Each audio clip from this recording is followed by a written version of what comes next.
vehicle functions.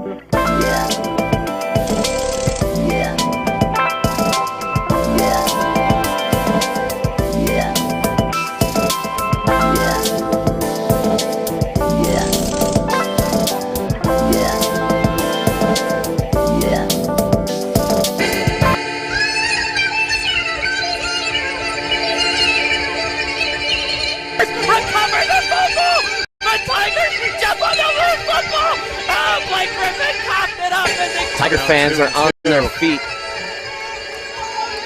As they should be. He pulls it in for the 25-yard touchdown in Erie, Colorado. You are title town today. Tigers are on top by 2 scores.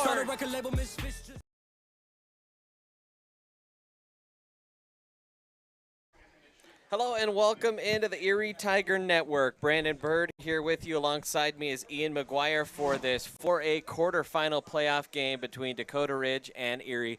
So glad you could join us today on the Erie Tiger Network as we're live from Tiger Stadium. And a perfect day for playoff football in November.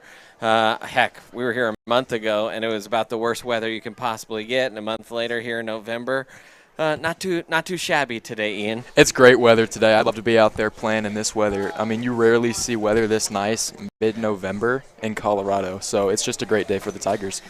Well, a great day for the Tigers, a great day for football, and we were lucky enough to have another edition of Terrence's Corner.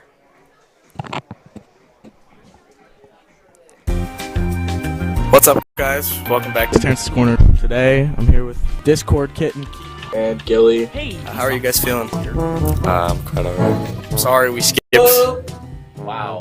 Dom, have you ever played the Windsor Wizards? No, I've never played the Windsor Wizards. Oh, 3 minutes. I came out like a rocket launcher. Did you guys know Cole is actually the same height as Giannis Antetokounmpo? That is Sweeney's lookalike. If you disagree, you're wrong. Anyway.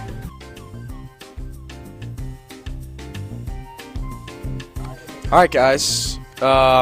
What's up, guys? Welcome back. We were here just last week, and now we're back again. And who are we back with? Carson. Cade. Do you guys like each other? I love Carson. I love Cade. Would you say it's like a bromance love or more of just like a friend's love? I'd say bromance. Absolutely. So, like, would you guys hold hands, like when you were going to the bathroom together or something like that? Anyway, so last week we played Rampart, and can you tell us what happened? We beat him up. Yep. And how did you feel about that, Cade? I felt pretty good about it. What about you, Carson? Pretty good. Carson, how many tackles do you have?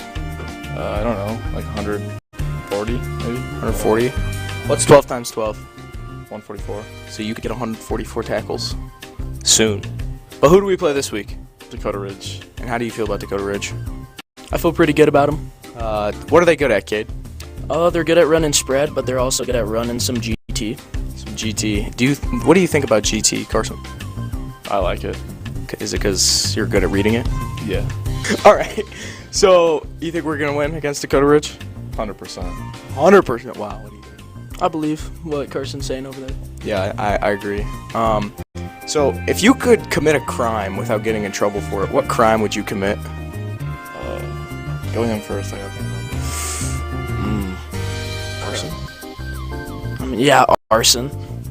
It's campfire Cade, alright. What would you light on fire, Cade? Be smart with your answer here. No, I'm thinking hard. I'll come back to you. What about you, Carson? What would you commit? I don't know. Probably theft. Theft. What would you steal? I don't know. Just like whatever I want, I guess. Yeah. Carson forgot his jersey, guys, so that's why we're not wearing them. Oh, yeah. You never told me what you'd light on fire. I'd see if I could light, like, maybe, like, I don't know, maybe, like, an office building on fire. Okay, I'd probably blow up, like, a gas station. Because then the explosion would be, like, way bigger. Because of the... That'd be pretty good. That'd be pretty good. Okay, alright, anyway. But are you guys ready for the question of the day? Absolutely. Octopus. You know how many hearts an octopus has, Cade? Maybe like 3. Okay, Carson? 8. 3 is right. Oh. 3, I don't know how they have 3 hearts, but I don't know how they would have 8 hearts. Why did you say 8? I don't know. Just picked 8. If you were a sea creature, what would you be? Oh, I'd be a sea cow. What'd you be, Cade? I'd probably be maybe like a whale just floating around out there. I'd be an octopus because I could have 3 hearts. Oh, yeah. Does that mean octopus can live 3 deaths? Or, like, does that make sense? Yeah, because if you have 3 hearts and you died, then you still have 2 more hearts. So, like, how could you be dead if you still had 2 hearts? Also, could the octopus love Christmas more than the Grinch? Because the Grinch's heart was 3 times too small. But if the octopus had 3 hearts, could he love Christmas more? What do you think, D-Rich? Yeah, obviously. Obviously. Alright. Thanks, guys, for watching Terrence's... Wait. Did I say that right? How about you thank them for watching? You're the guest. How about you thank them? Thank you for watching. This is not the last Terrence's Corner. That's false news. If you got your news anywhere but here, it was false. Cade, what do you think? There's at least 2 more. Yeah, at least 2 more. For basketball? Guys, let us know if you'd like basketball at Terrence's Corner. But maybe we could get, like... Do we even know any basketball players? Yeah. Cal Gab. would you like that or what? Basketball at Terrence's Corner. Alright. Well, we'd have to rename it and rebrand it. I think you could just bring on football players to just talk about basketball. Yeah, you can do that. Or I could start like a dating show. Like, that would be sick. Alright, let us know, guys, what you think we should do. Oh, yeah, also, we have Terrence's Corner YouTube channel. It'll be in the chat. I think will put it in there. And in the comments. Put in the comments what you guys want to see. Like, comment, and subscribe. Like, comment, and subscribe. Don't forget to smash that like button.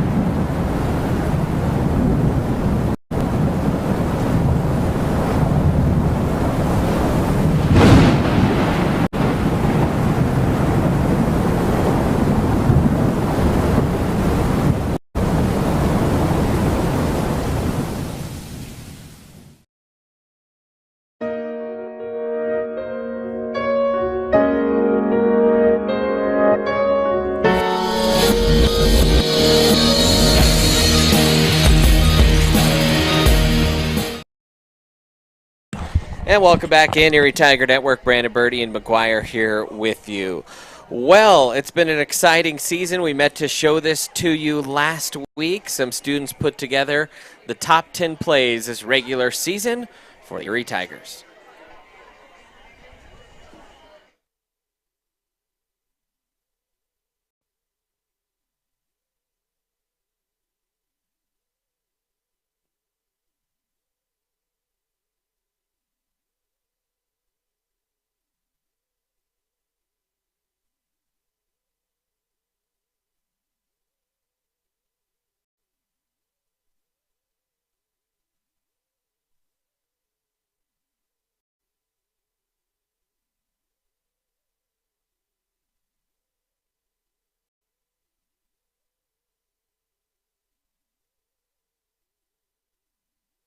Underneath, bobbled, caught, and the Tigers swarm, and they force a fumble, and they jump on it.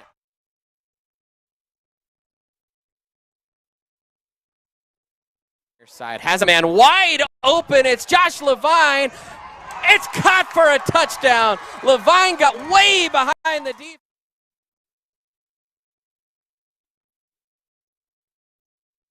Second and 8. Barnett, RPO again. This time he has Kogel. He catches it in the seam. Kogel busts out to the near sideline, flashing the speed. Mason Kogel to the house. 65-yard touchdown pass.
There you go. There was the top 10 plays of the season. Sorry we didn't have the full audio for all of those, quite like we were hoping to have. But we just wanted to take a look back at this season. Well, let's take a look at some of the matchups from around the state here this weekend. Some big-time matchups. Obviously, it's the playoffs, right? So you kind of wonder, Ian, when I look at these matchups, we have kind of said all season, there's a top 4 in the state, and there's a massive drop-off after that. So the question, I think, is, of all of these lower seeds, Heritage, Dakota Ridge, Windsor, Mesa Ridge, who has the best shot at an upset this weekend? You know, that's a tough question just because there is such a large drop-off that it's hard to pick a team, but I would say maybe this is just because I'm hoping for this, but Windsor against Montrose is a game that I'm watching. I don't know why, but I just feel like Windsor maybe has Montrose runs the same plays over and over and over again, as you know, and it was hard to tell from where we were sitting who had the ball, so the stats for those games were a little bit messed up. But I think Windsor's interior line, maybe their run defense can get familiar with that Montrose run game and stop them. Yeah, I think Windsor is kind of one of those teams that at least has some toughness. You have to be a tough physical team to match up against Montrose at all. If you are a finesse team, you are going to get eaten alive. And then the only thing I'd say is Broomfield, I think they might be, of course we're biased, we think Erie's pretty talented. They might be the most talented team left in this bracket. New coaching, they've had some tough times adjusting. I don't know that they're the best team in this bracket, so sometimes you wonder if a team like that could get caught by Mesa Ridge. Hard to know for sure. But someone is going to at least give us their predictions, and that someone is D-Rich. He's out of town this weekend, but he gave us D-Rich's picks. All right, guys. welcome back to D-Rich Picks. I'm Dylan Richardson. I am currently not in Colorado. That is why I am doing my picks right now for you. I'm going to just do the 4 quarterfinal games from this weekend. We'll start with the Palmer Ridge versus Heritage game. That was last night. My pick is Palmer Ridge just because I think there's another level. I don't think Heritage is quite there, so I think Palmer Ridge will move on to that semifinal game on that left side of the bracket. And the other quarterfinal on that side is Broomfield versus Mesa Ridge, and I am not a Broomfield fan. I don't know if I've made that clear. I don't like Broomfield, and I think Mesa Ridge will be winning that game.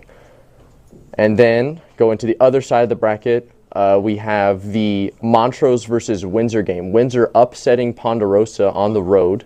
That was a big win, and Montrose over Pueblo West. That game will be going on at the same time as this game, and I think Windsor is going to win that game. I think the Montrose defense has been struggling recently, and Windsor is hot, and they're going to roll into Montrose and pick up an upset victory. And then finally, this game that you're about to watch is the Erie versus Dakota Ridge game, and I think Erie is going to win that game. That's very simple. Move on, get to that semifinal game, but don't take it too lightly because Dakota Ridge is still a good team. And quickly, those are my picks for this week. I will. Oh, you want the Pine Creek Ralston game? Bird Special. Okay, Bird Special, Pine Creek, which is Bird's high school, versus Ralston Valley, which is his wife's high school. That will be going. That was also last night, and my pick before that game starts, I think Pine Creek is going to win that game because I chose Pine Creek as my state champion. It's not just because I like Bird. I think Pine Creek is a good team, and I think they are going to go to that semifinal game. That's what I think. And so those are my picks for this week. Hopefully I'll be seeing you next week for an Erie semifinal game. Take care. All right, thank you, D-Rich, for those picks. By the way, he was already wrong because Pine Creek lost last night to Ralston Valley. Well, come on, Pine Creek. You got to do better than that. That's my alum, so maybe it's just not a good weekend for Eagles. We'll find out.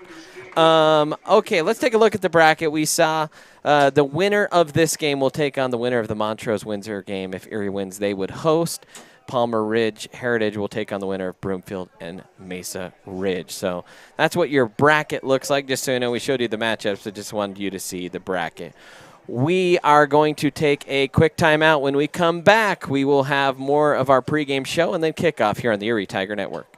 Have you ever been watching an Erie sports broadcast and thought, wow, look how well this camera tracks this play. Look how tastefully this cut was made.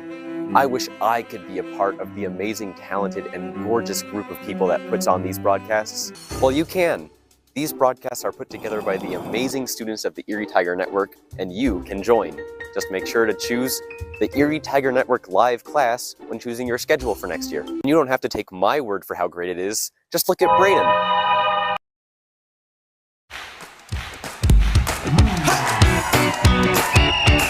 Kicking off the season celebrating 35 years of serving our local community. Whether you're a contractor or a homeowner with a do-it-yourself project. At Budget Home Supply, we value a more personal relationship with our customers. Hey, Ernest. Hey, Vern. Whether you have a project in your kitchen or bathroom, a new outside deck, or just some general home improvements, indoors or out, come on down to Budget Home Supply.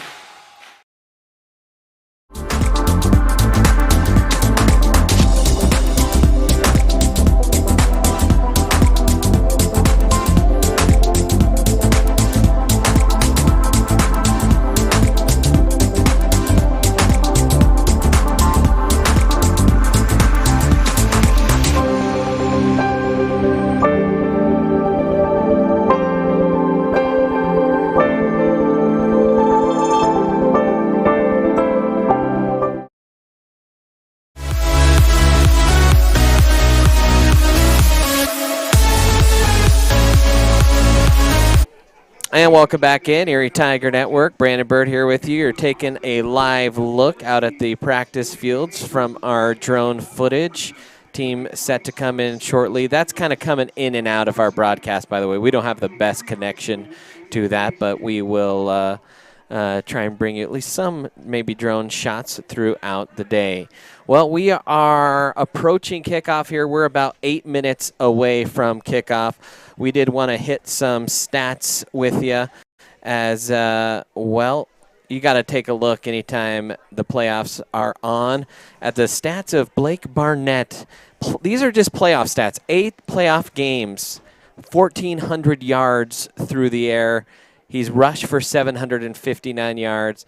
He has 21 total TDs, 11 passing, 10 rushing to 4 interceptions, a completion percentage of 70. All of those numbers are elevated from the regular season against tougher competition. I think that says a lot about the type of player that Blake has been in his career as an Erie Tiger. Absolutely, and I might add, too, the 4 interceptions, multiple interceptions came in that state championship game when he was a sophomore, so he hasn't really thrown an interception in a playoff game in a long time. He's cleaned that up quite a bit. Yep, and on the other side of the ball today, a name to watch, you have Blake Palladino, their quarterback.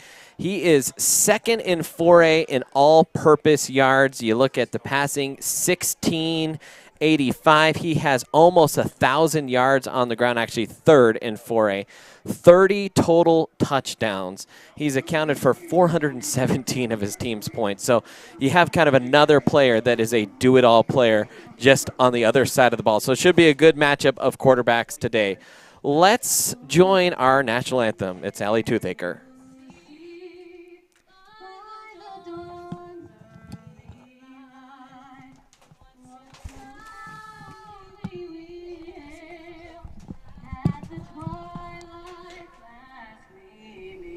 Whose broad stripes and bright stars through the perilous fight, o'er the ramparts we watch, where so gallantly streaming, and the rocket's red glare, the bombs bursting in air gave proof through the night that our flag was still there. Oh, say does that star-spangled banner yet wave o'er the land of the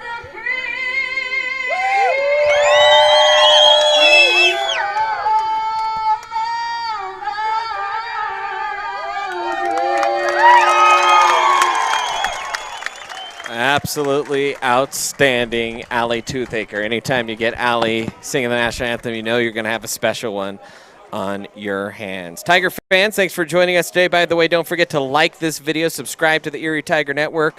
We are close to 4,500 subscribers. We'd love to get to that by the end of the playoffs, so be sure to hop on that and help us out here on the ETN. Well, the beat rolls on. The Tigers about to take the field here. Just some thoughts in this one. We've kind of talked with some coaches and players about what to expect. What should we expect from this Dakota Ridge team? Well, you know, talking to Coach Manning down on the field earlier, he was telling me that last year Dakota Ridge's freshman team played our freshman team, and we got our butts kicked, to say it lightly. But the reason why we still think that we have the advantage here is that all of those starters on the freshman team are now starters on varsity just a year later. So they're playing a bunch of sophomores out there.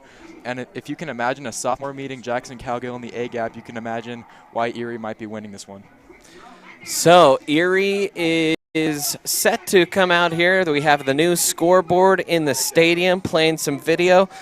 While we have that, we just wanted to take a moment and mention a couple things about that new scoreboard. The Erie High School Booster Club, the one putting that together. If you want to be a sponsor that's part of the scoreboard sponsorship, you can go ahead and scan that in, and you can be a sponsor. That'll lead you to some information on Booster Club, how you can be a scoreboard sponsor. So, well, the Tigers are making their walk in toward the stadium. We got the lovely little drone shot there. An exciting time to be an Erie fan. The question is, can you do it 3 more times? We have done this over the years. We started our broadcast in 2015. that in our time, the Tigers have made 2 state championships and lost both. Can they even get to a 3rd state championship? You have to win today. That's what we've talked about with this team. You got to stay present in the moment and not focus on what's down the road. And I think they've done a pretty good job of that. I was surprised, Ian, by last week against Rampart. Not that they beat Rampart. Not that they even necessarily put the running clock on Rampart, but how dominant and efficient they were from the opening whistle till that moment where running clock was.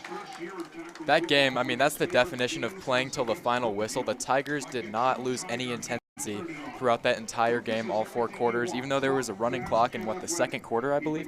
And the Tigers, there's more fight in this team. I think this senior class feels that they owe the school a championship ring, and they're fighting as hard as they can every game. So the Tigers out at the coin toss right now. We're trying to get a little peek in there to see what's going on. Our camera coverage is a little bit spotty there.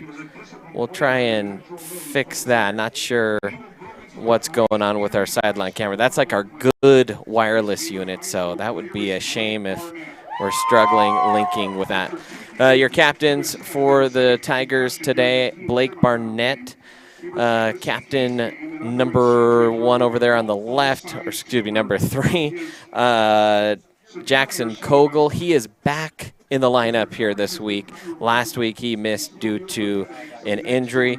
And then you have Big Cole Powell out there, as well as Preston Terranova. 3 seniors, a junior out there for the Tigers. This junior O-line has been really good. I know the students were putting together a story. They have grown a lot as the year has gone on. If we can, we'll try and play that story for you at halftime as we are approaching the start of this playoff game. The atmosphere, just a little slice of Americana, Ian.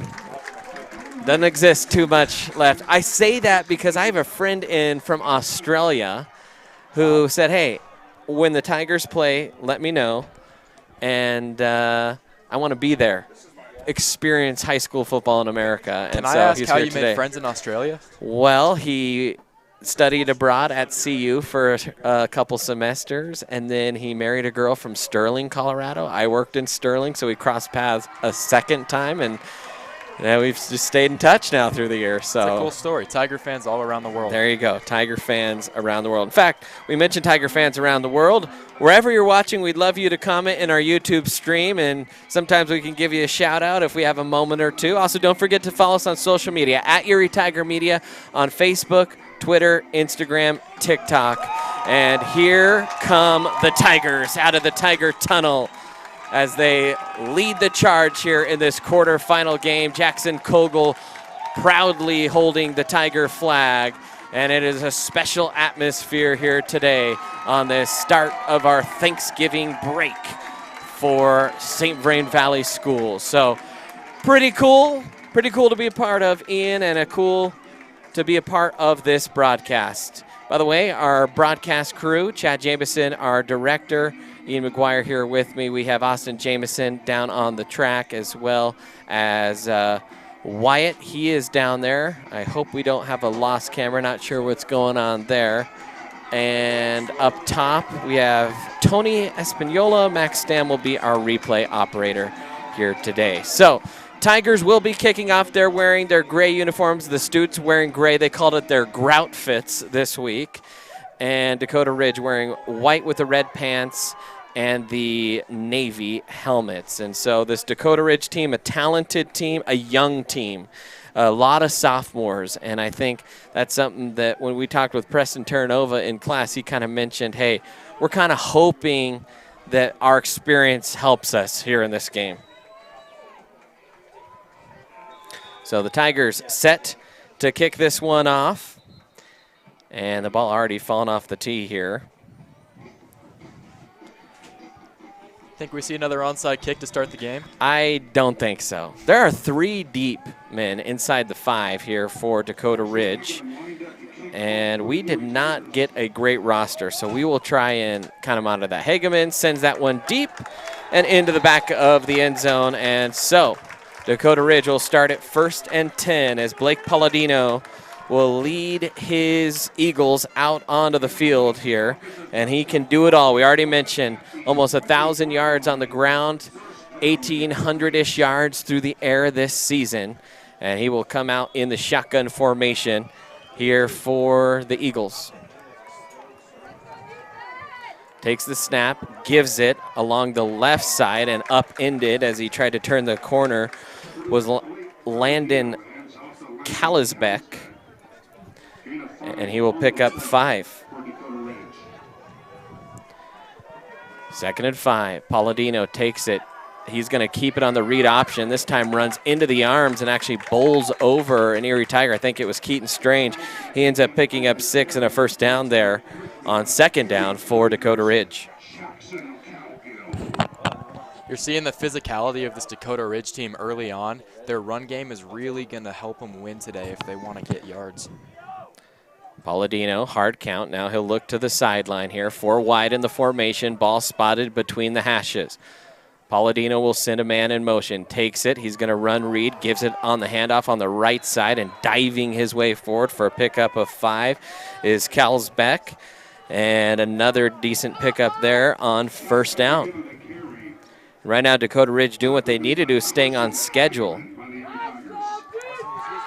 They're not going for any big plays because they know Terranova's a big risk down the field. If he's got so many interceptions this season. I don't know if I could count on 2 hands how many interceptions he has, but they're just getting what they need to and they're driving downfield. 2nd down and 6 to go after the 4-yard gain. Give on the end around and getting to the edge almost. Actually, Blake Barnett came over and tried the old peanut punch. We've seen him do that a lot this season. And a short gain, or a decent gain there, rather, pickup of about 3.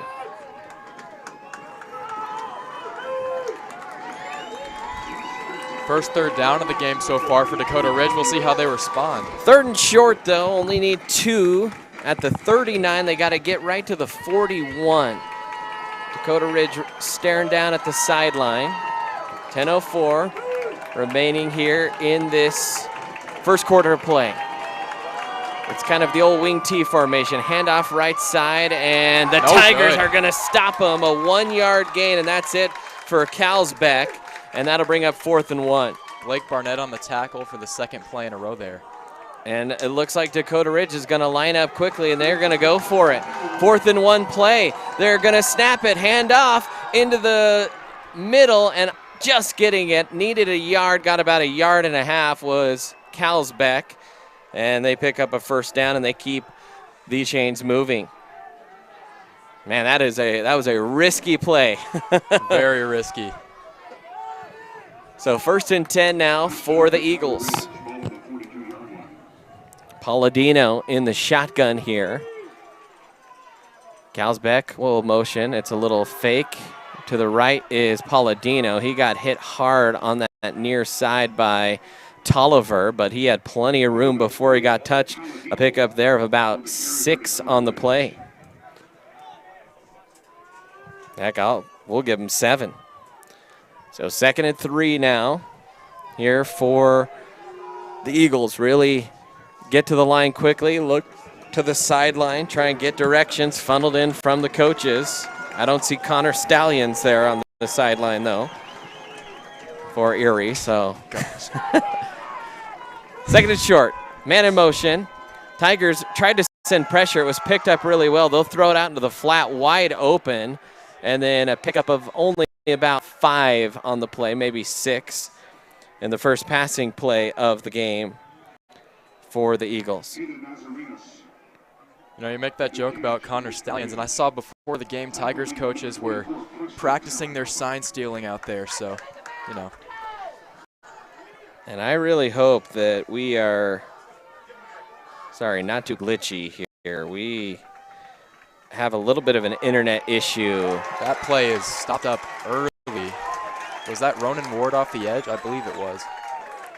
Good job by the Tigers firing in there. Palladino on the run for no gain.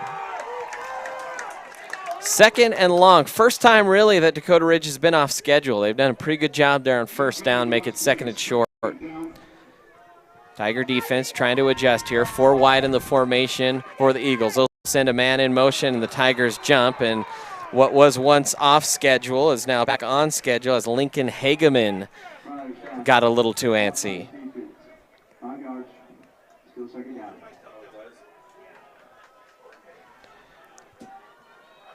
Those are the types of penalties that you really need to avoid. You had Palmer Ridge backed up 2nd and long in the game, and you can't afford penalties like that to keep momentum going.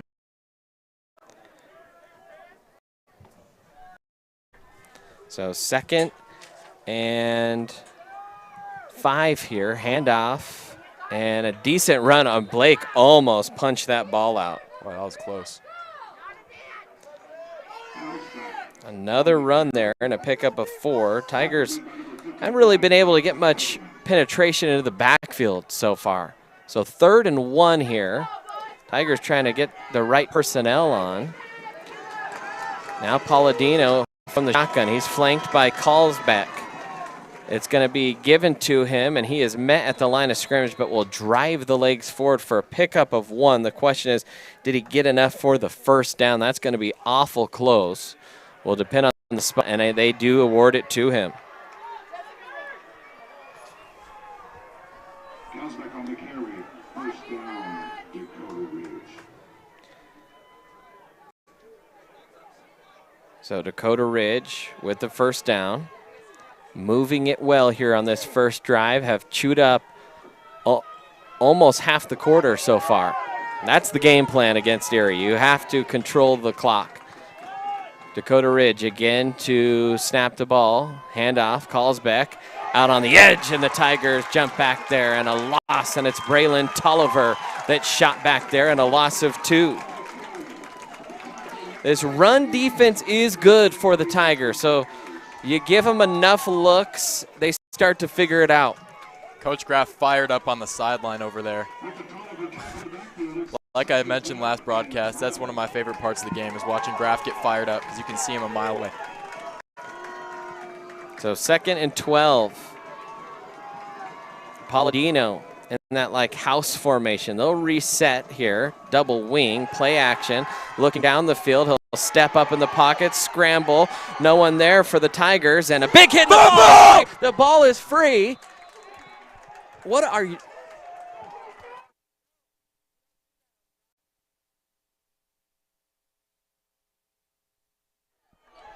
Apologize for that. And it is recovered, so that'll bring up 3rd and long. 3rd and 10 here. That was about a 6 or 7 yard gain. And then it was fumbled backwards, so we'll negate it all, and then it'll be 3rd and 10.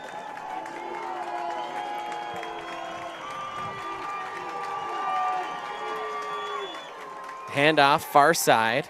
And a decent run there on 3rd and 10, picking his way for about 7, maybe even 8 yards was Carlsbeck.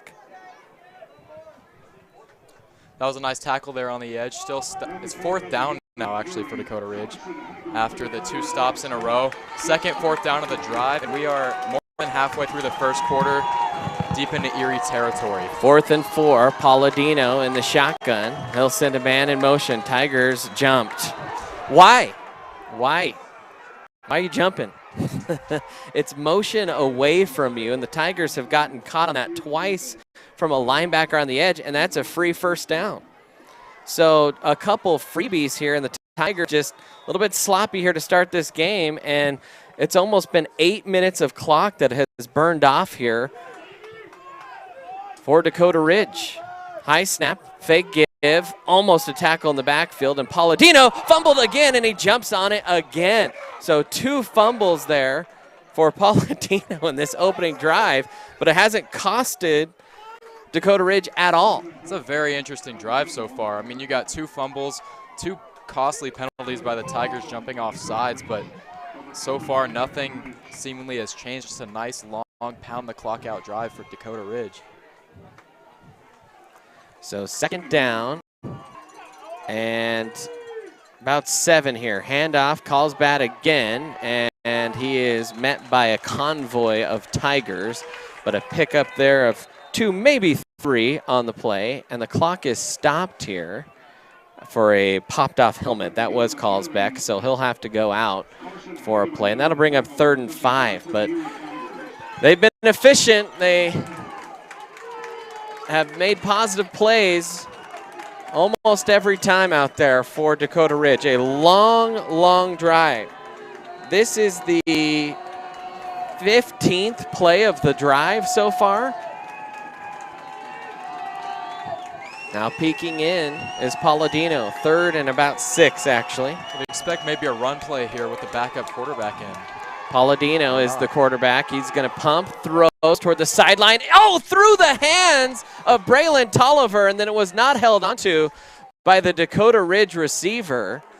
And so that'll be incomplete. That'll bring up 4th and 6, and Dakota Ridge is going to send on the field goal unit. You know, I was watching Dakota Ridge's field goal kicker in warm-ups. Sorry, I don't know his name off the top of my head, but he was hitting a 45-yard field goal from the right hash.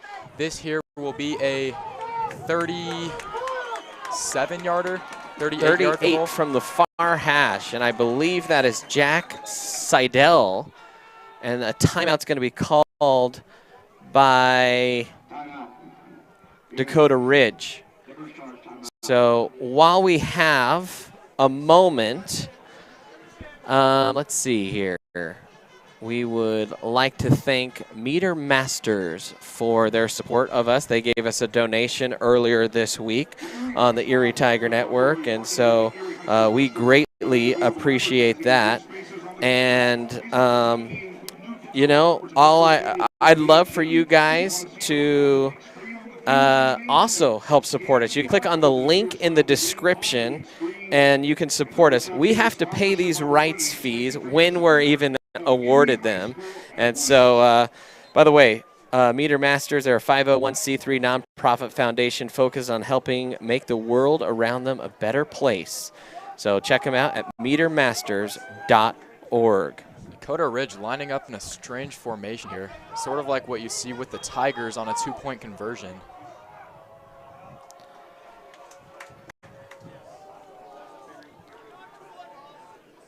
And they will eventually line up again for the 38-yard field goal. Seidel to kick this one. It's blocked! Blocked by the Tigers, and they will have it at the 31. So a long, long drive yields no points. Their 2 Tigers got in there through the middle and blocked that one, and now the Tigers will go on offense for the first time tonight. Well, how's that for the start of the game, Mr. Bird? I mean, that was... I think that was Dom Sema. I believe so. That blocked that one. Dom Sema and maybe Cole Powell on that one. I couldn't tell who quite got it, but both of them were up in the kicker's face on that. So 1st and 10 now for the Tigers. Barnett in the shotgun. He's going to send Kogel in motion. A little pitch here to Lusk on the near side, trying to get to the edge, following his blockers, cuts across the 35. Near the first down. I think he'll be about a yard short and a 9-yard pickup for Gavin Lusk on first down.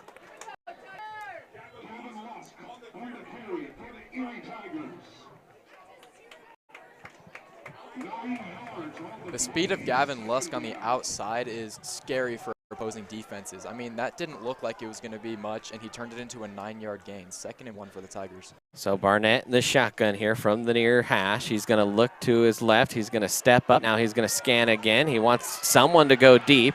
He's going to stretch it all out to the far sideline, and he'll run across the chain. And tell you what, too fast to catch oftentimes, and a 5-yard pickup there for Blake Barnett. A 5-yard pickup, which he ran about 45 yards.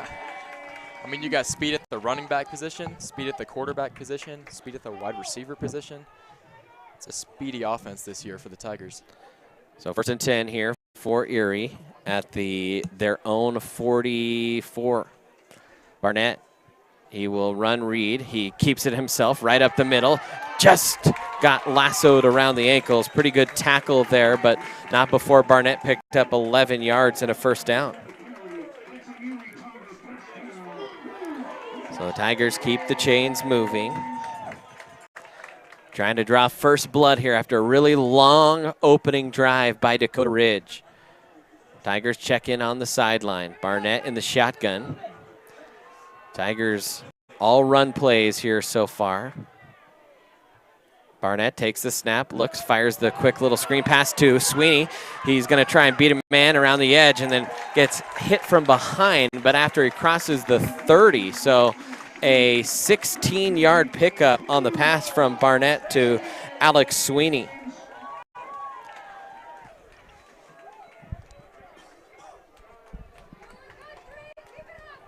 First and 10.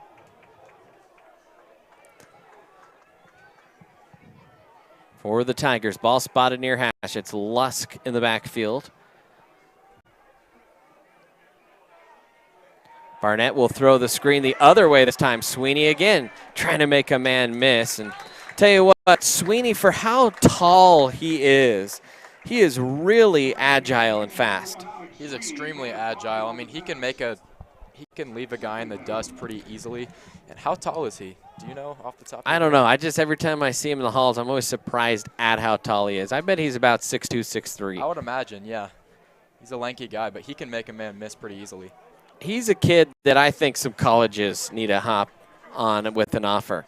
Second and 4 here. Barnett's going to roll to the near side, looks downfield, still looking. Now he's going to stretch it out, stops, puts his foot in the ground, cuts against the grain, still on his feet. Blake Barnett into the open field, and he will score a dazzling run from Blake Barnett of 24 yards, and the Tigers are the first to score here in this quarterfinal game. That was one of the most instinctive, best runs I've ever seen. I mean, like, the amount of tackles that he dodged, and also I'll point out the blocks that he got. I mean, that was a great play all around for the Tigers. So a 6-0 lead here. Tigers will send out the extra point team. Ward in the shotgun here. They might go for 2.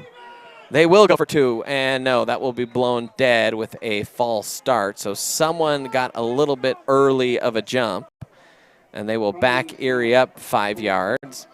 And I think we probably will see just a standard extra point now.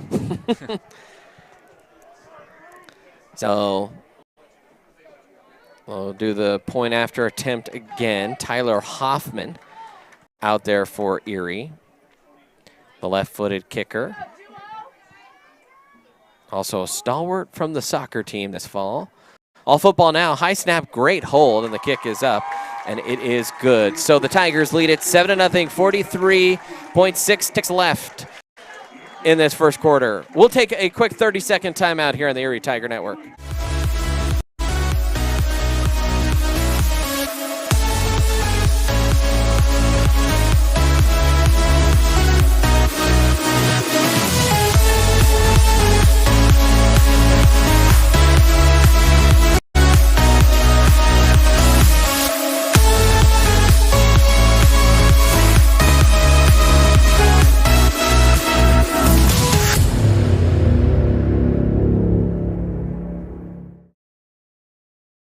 And welcome back in, Erie Tiger Network. Brandon Bird, Ian McGuire here with you in the broadcast booth as Hageman will send this one deep, a high arcing kick that will be fielded at the 4. Dakota Ridge will return it here to the near side, and the Tigers, excellent coverage down the field. That's Lincoln Hageman on the tackle.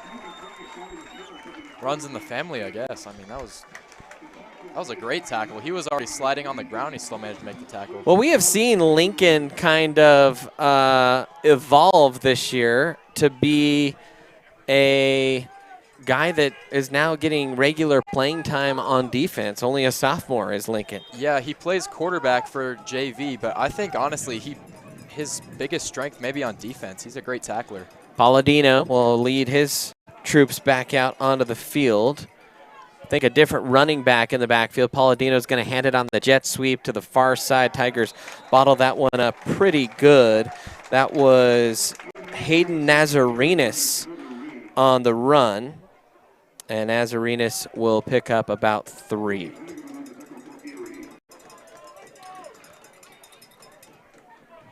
Palladino on 2nd and 7, and they really bled the clock, but they came away empty on a long drive to start this game to Dakota Ridge. This might be the last snap of the quarter. He's taking his time. They don't have to snap this, and they won't.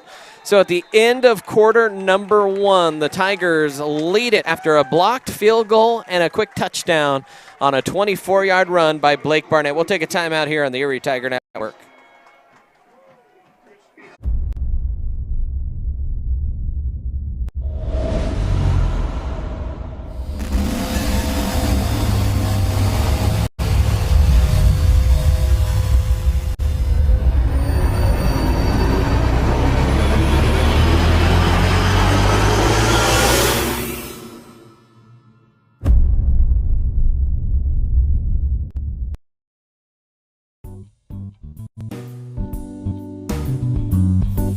Are you tired of living your life with constant aches and pains? Worth Chiropractic understands your pain and is here to help you reclaim your life. Dry needling, cupping, adjustments, and rehab are all things we specialize in. If you have a problem, we can find a solution. Worth Chiropractic, helping Erie one patient at a time.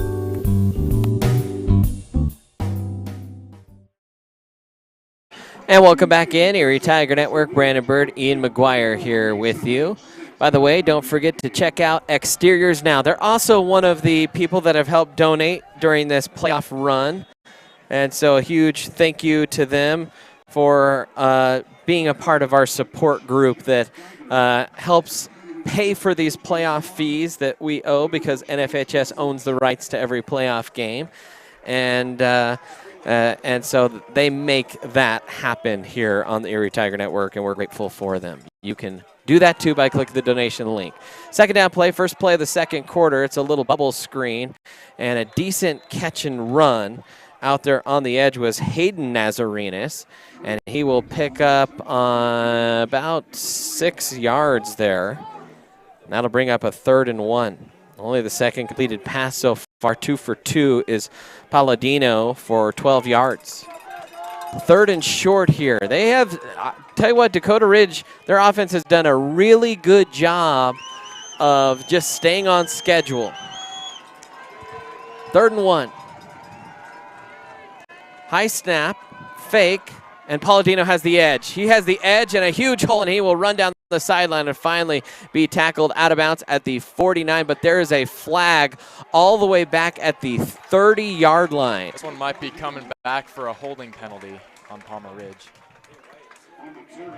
Dakota Ridge. Dakota Ridge, excuse me. I've been looking at too many scoreboards.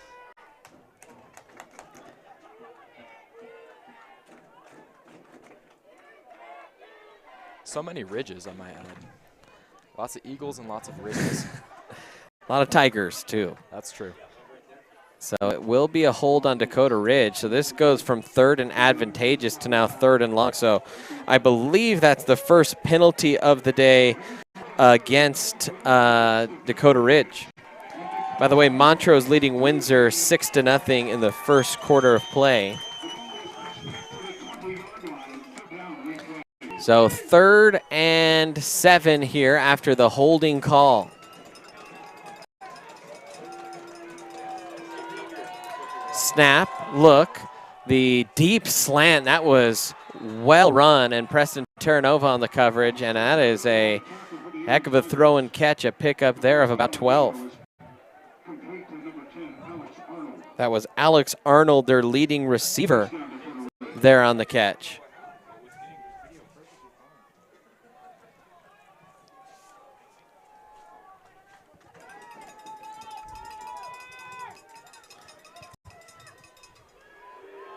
Little pitch around the far side, and that one is going to be Cole Ellinger.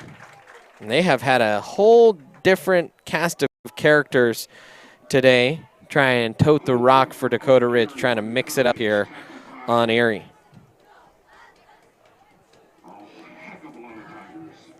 PA announcer saying a heck of a lot of Tigers on that little pitch and gain there. Now a flare pass to the near side. Great job, Braylon Tolliver. He read that flare pass all the way, and he's going to drop the receiver back for a loss of couple. That's Stephen Price and a loss of 2. Man, Man, that was a nice hit by Braylon Tolliver out there.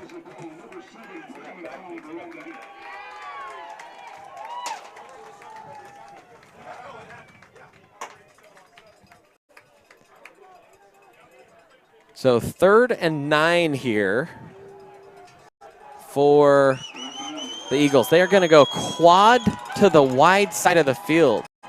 They're singling up on the near side. I think that's where they're going to go. A little curl route. Noah Garcia read it well and popped the receiver Arnold in the back there. A pickup of about, they actually a pretty good pickup there of about 7 on the pass play. And that'll bring up 4th and 2. And I think Dakota Ridge is going to try and go for it.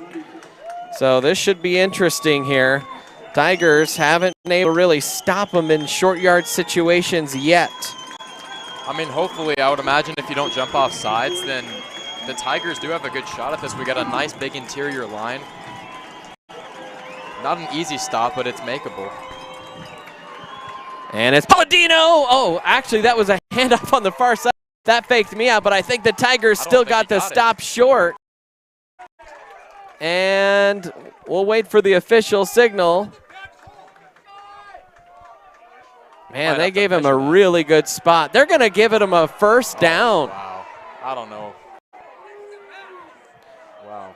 The fans were on that well before they marked that. That's tough for us up here to see that spot, that far sideline official. That's certainly going to rile up the Erie faithful, though. So obviously, as Erie fans, not too happy about that, but it was a close call. 1st and 10 now for Dakota Ridge. They continue to convert in short yardage situations. Palladino trying to stretch it out to the far side, and he gets tackled around the ankles out there on the edge. Lincoln Hageman, and a pickup there of 4 yards on first down from Palladino.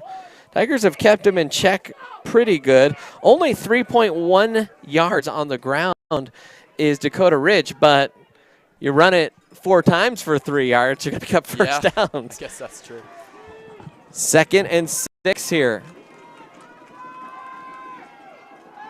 Palladino setting up the screen. It's well set up, and into the open field goes the receiver. That was Stephen Price, and a decent pickup there. A 10-yard pickup. And once again, just being solid here is this Dakota Ridge side.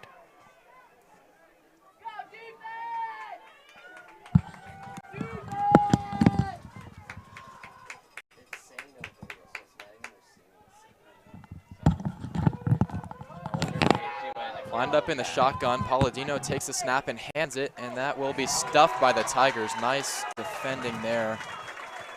Maybe a pickup of 1 or 2.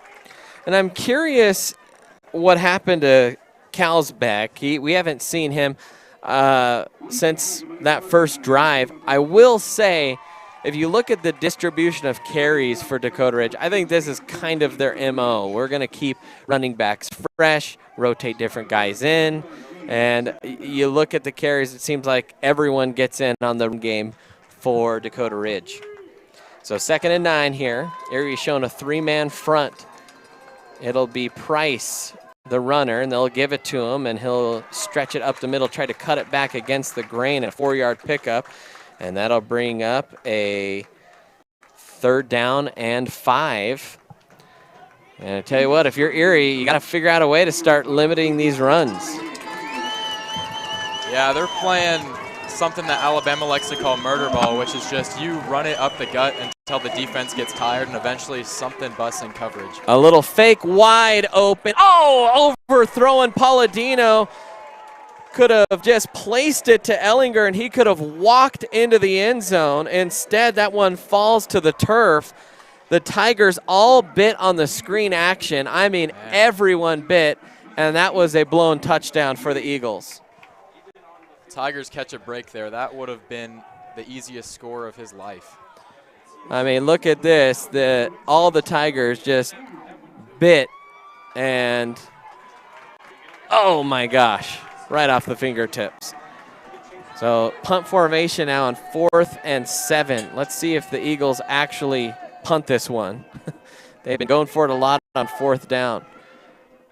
I almost thought that was a false start. They will punt this high. That's a pretty good punt's going to land at the 1 and bounce into the end zone.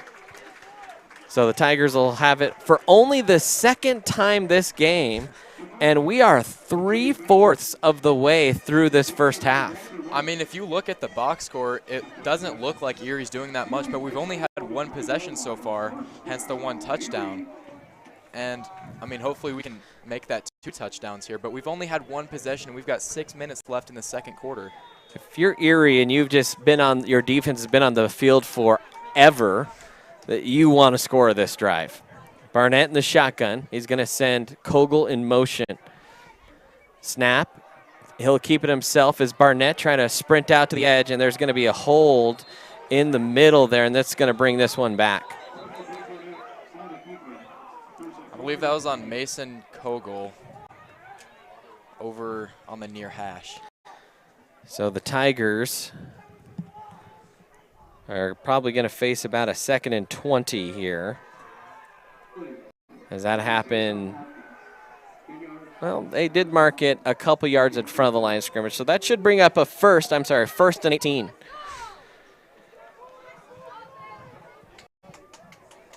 So they will mark it back to the 12. So 1st and 18 here for Erie. Barnett in the shotgun.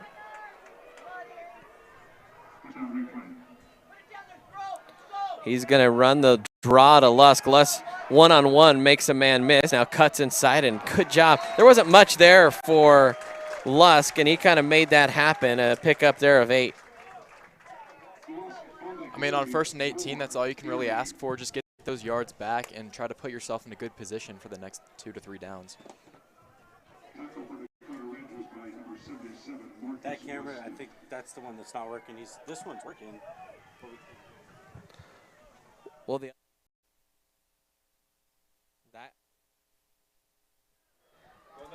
so 2nd and 10. It's a keep by Barnett, and he just juked a man out of his socks. Now up the sideline goes Barnett, and on 1st and 18, Barnett and company pick up plenty of yardage from the 20 all the way up to the 38, 18-yard run. And Blake was dead to rights there, and just, I mean, carnage on the field there from Dakota Ridge. Let's get a tray out there for that man's ankles. 1st and 10 now for the Tigers. 5:36 remaining here in this first half of play. Barnett takes it, looks, fires the quick turnaround pass to Donovan O'Brien, who snags that one, and O'Brien has 8 yards there. And good to see Donovan back. Donovan struggling with a foot injury through the first part of the year, kind of played through it, had to sit out a few weeks, finally got cleared and back into the lineup for the Tigers. And through those first 5-6 games, he was the most consistent receiver on this Tiger squad. Definitely. I remember the first game against Vanguard. Sorry, I forgot the name. He stepped up big time. Wasn't he the offensive MVP of that game? I think so, yeah. Give to Lusk, puts his foot in the ground and bowls his way through a hole. And Lusk will pick up 9 and a 1st down for the Tigers. Lusk right now runs of 9, 8, and 9. Tigers 12 yards of rush so far. Dakota Ridge has 123 total yards in this game. Erie 114, but this is only midway through their second possession here.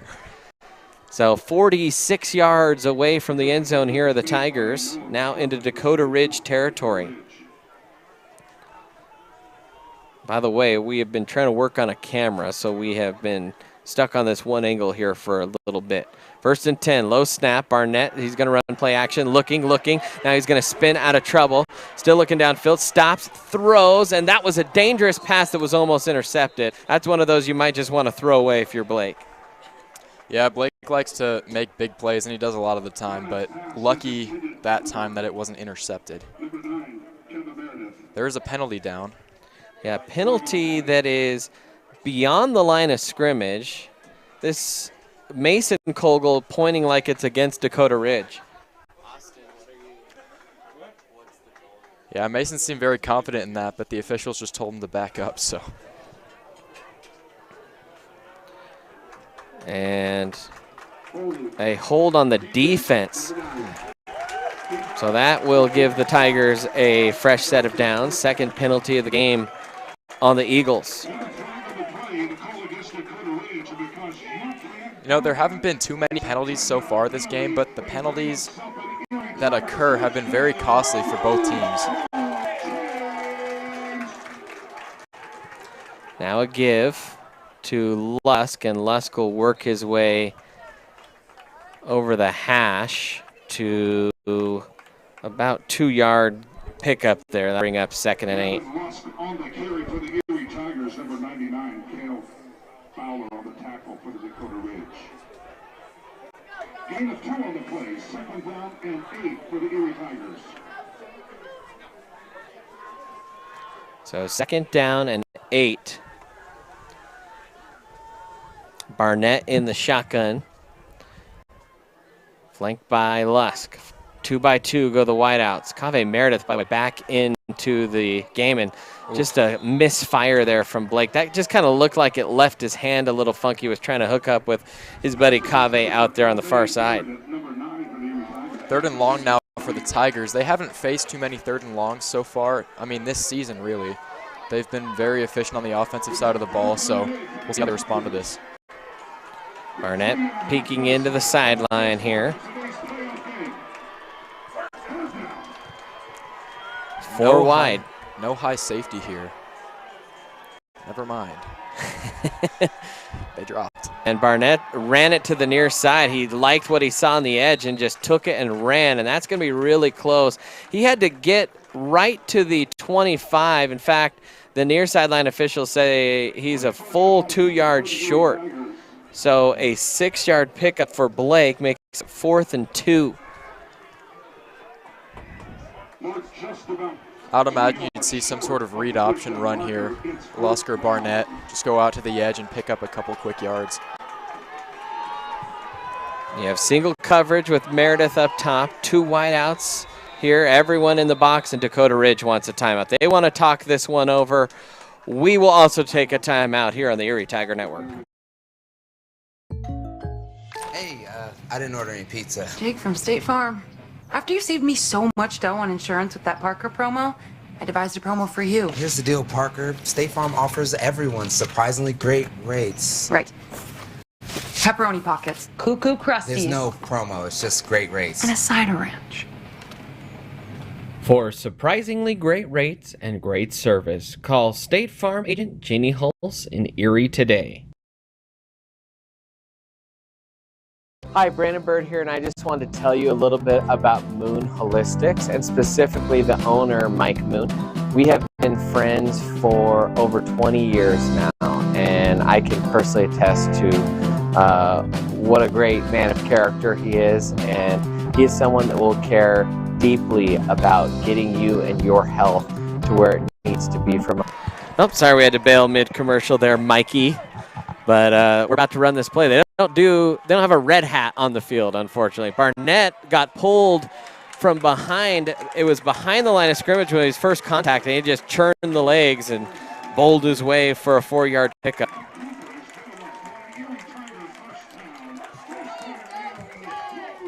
Barnett almost looks a little bit shaken up after that run. He is walking a little bit slower out there.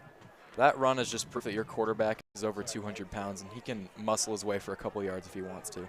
All right, Barnett in the shotgun here. 3 minutes remaining in this half of play. Barnett looks, fires the out route quickly. In stride is Sweeney, and a quick flag here. It came on the defensive side of the ball, but they might be calling illegal man downfield. That was out so fast.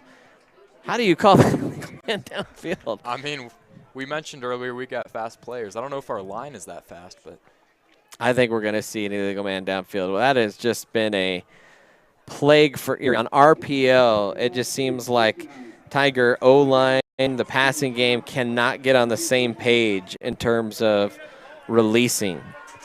And the high school official, you see that all the time in the pros and college. There's a lot more grace on those levels. So that'll bring up 1st and 15 now for Erie. Barnett in the shotgun with Lusk. You got single coverage across the board here. Let's see if the Tigers maybe try and attack through the air. They'll pitch out to Lusk here. He has a decent hole. Oh, just couldn't quite fully get through an arm tackle, but a decent run there on first down. He picked up about 6.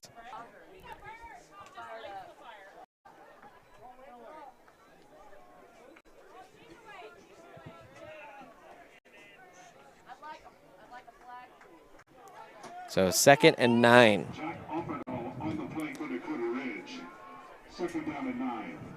Trips to the far side of the field. Dakota Ridge playing really soft out there on the edge, and now Barnett's going to look to pass. He's going to spin, now reverses field. He's going to outrun that D lineman, looks back, throws it all the way across the field, caught by Donovan O'Brien, makes a man miss, stumbles, still on his feet, he scores!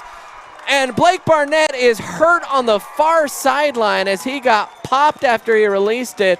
But a nice catch and run and touchdown of 22 yards from Barnett to Donovan O'Brien. I mean, we only have 2 touchdowns on the day, but you can't ask for touchdowns more exciting than those 2. Nice to see Blake back up and running over to the sideline, nothing serious. That is a throw that, if you're Coach Geiger, you're watching that and you're going, no, no, don't make that throw. Yes, yes, yes. Definitely had a heart attack there for a second. So Tigers will shift in here. And Tyler Hoffman set to kick this extra point. Minute 45.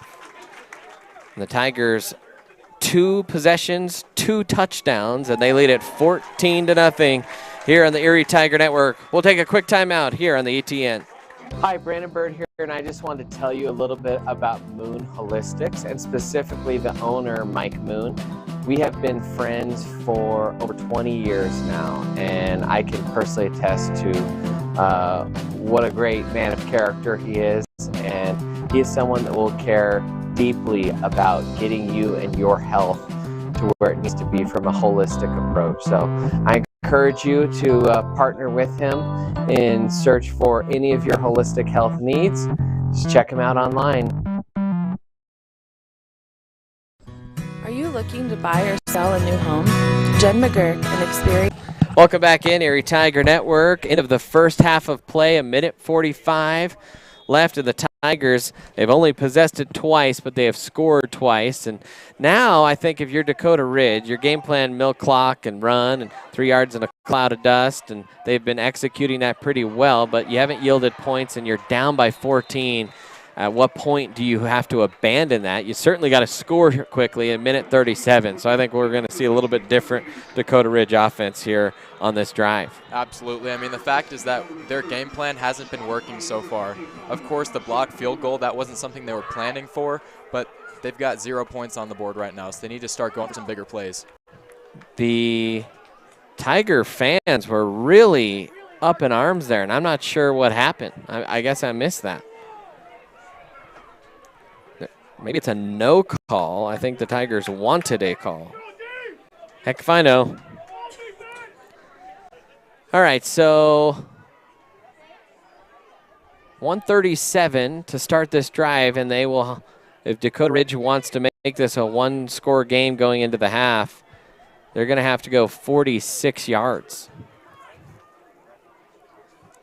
Now the referees chatting things over. I don't know what the heck's going on out there. They're going to talk with Jackson Kogel.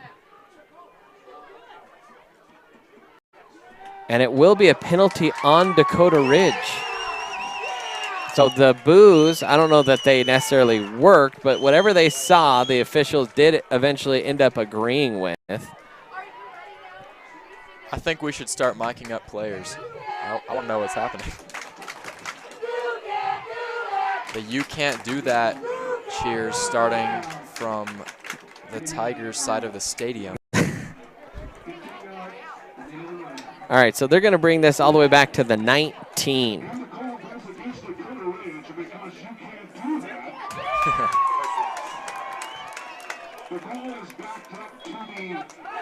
So 1st and 10 for Dakota Ridge, as they will try and score here before the end of the half. By the way, Kalsbeck is back in. Here comes the pass play. They're looking wide open man on the wheel route. It's caught at the near side at the 40 and out of bounds at the 48-yard line. And a big pickup there. 29 yards on the pass play.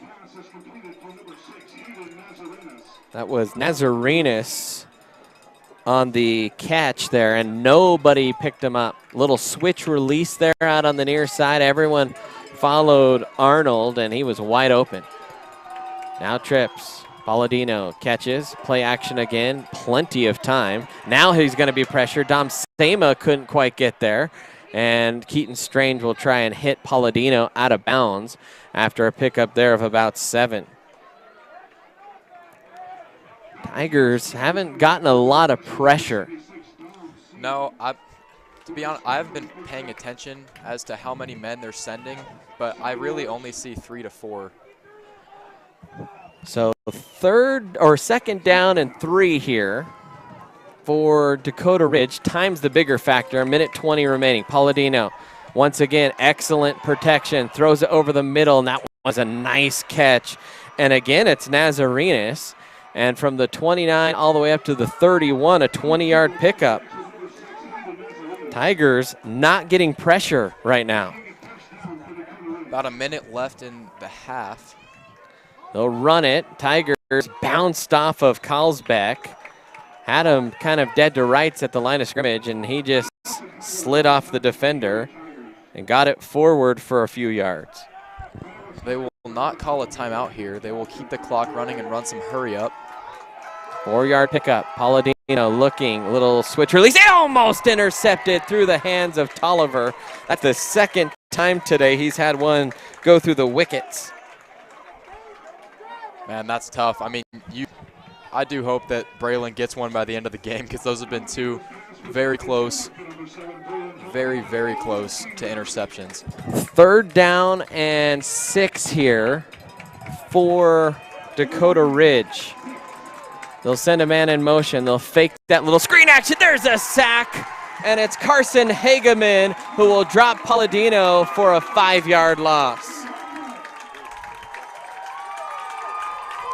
So the Tiger defense has bent a little bit, but they haven't really broken. And interestingly, with a 4th and 11 coming up, Dakota Ridge is going to call a timeout. Yeah, about 30 seconds left in the half. It's a good, I like the call for a timeout, 4th down. This is, if this could be your last play of the half and you need to get points on the board. Still 1 timeout remaining, I believe. I'm just surprised that it didn't come via the way of Erie. Yeah. Wanting the ball back. So big play here. If you're Dakota Ridge, 4th and 11. You've had some decent conversions. By the way, there's the beautiful new scoreboard there in the background. Talked about that. You partner with the Booster Club to start advertising on that. We'll start getting those up sooner or later. But 4th and 11 here for Dakota Ridge. And Tigers, they've only been sending 3 or 4, and they got home that time. See what they do in coverage here again. Palladino takes it. Little play action, looking, fires over the middle. That one is dropped. It's either a catch, fumble, or a drop, and they're going to call it a drop, and that will work out for the Tigers. The down marker started racing, and he... I'm just laughing. The little bit of misexecution there. Almost gave Erie an extra yard there. But 1st and 10 there for Erie with 28 seconds left. So great defensive play in coverage there. That was Lincoln Hageman that knocked it away. He's having a game right now. All right, 1st and 10 for the Tigers. Barnett's in the shotgun. He's got 4 wide, 2 to each side. They'll send Sweeney in motion. 2 timeouts remaining for the Tigers. Barnett's going to run the draw play. He'll stretch it out here to the near side. Tries to put the juke stick on someone. Oh, and got hit way late in the back. And here comes the flag. That got the Tiger fans riled up. That was well after Blake was out of bounds. Man, talk about a stupid penalty. I mean, you've got the Tigers deep inside their own territory. You could end the half here. And that play could... Sorry, something's going on the field. I think they may... I don't know why the parents are up in arms. They called a personal foul on... What else do they want? I'm not sure. I mean, I understand you don't like seeing your kid get hit like that, but... I mean, they fooled me. I thought the officials made a bad call. The way they reacted, I thought the officials waved the penalty off.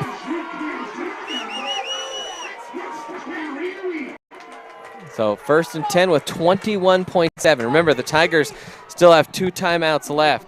Barnett in the shotgun takes the snap. It's gonna be a little screen in the middle, and that was read well by Dakota Ridge, a loss of 2, and didn't love the play call there, Ian. You're running out of time. Push it down the field. Oh, penalty. Another penalty. Wow. I don't know who that one's going to be on. That came late, so it must have been unsportsmanlike conduct, probably some talking going on down there. Things are getting chippy. This will be an interesting call, because if it's on Dakota Ridge, that is really going to make things nervous for their defense here. If it's on Erie, that's a long ways to go in 12 seconds. I kind of think, I actually have no idea.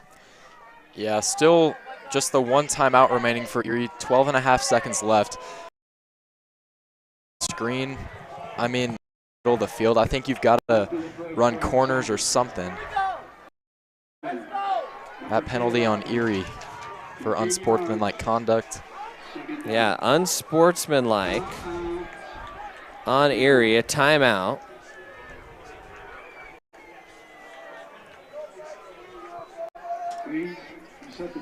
So 12.6, they'll put 14 on the clock.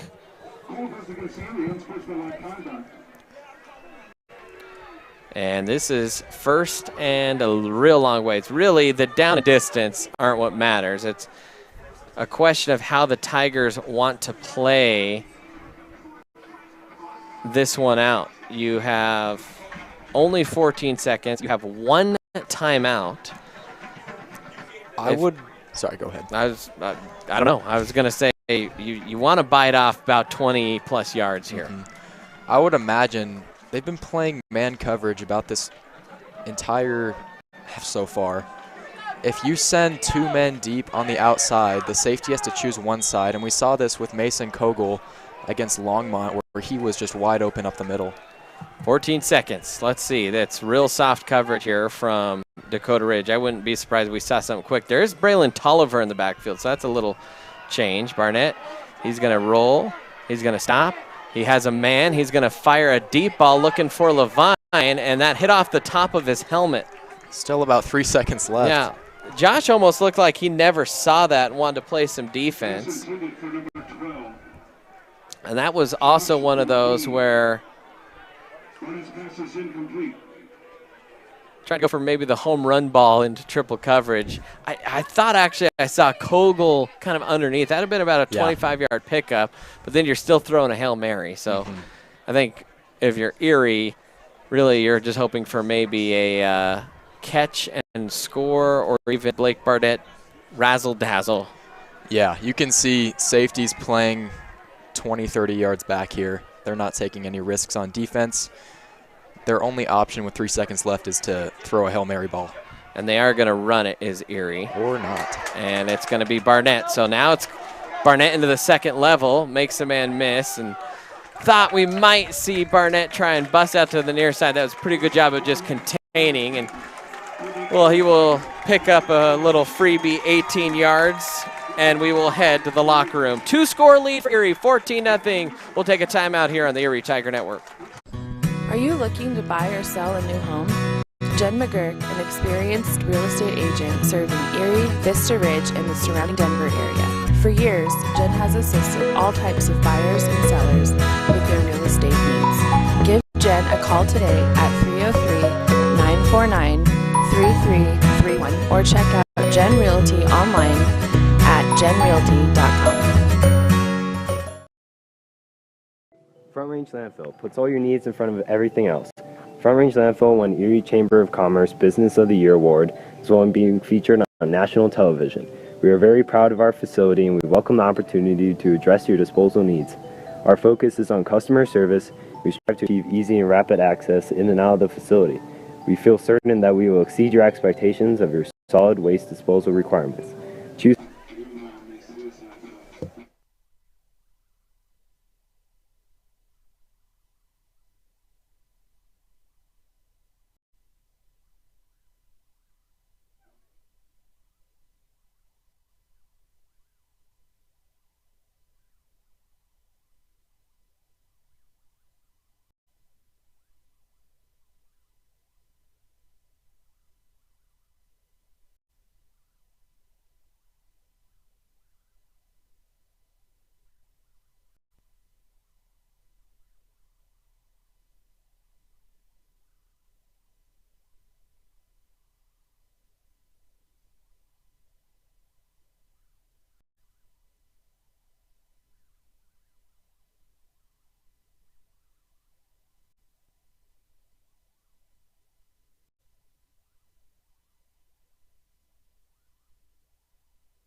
Front Range Landfill puts all your needs in front of everything else.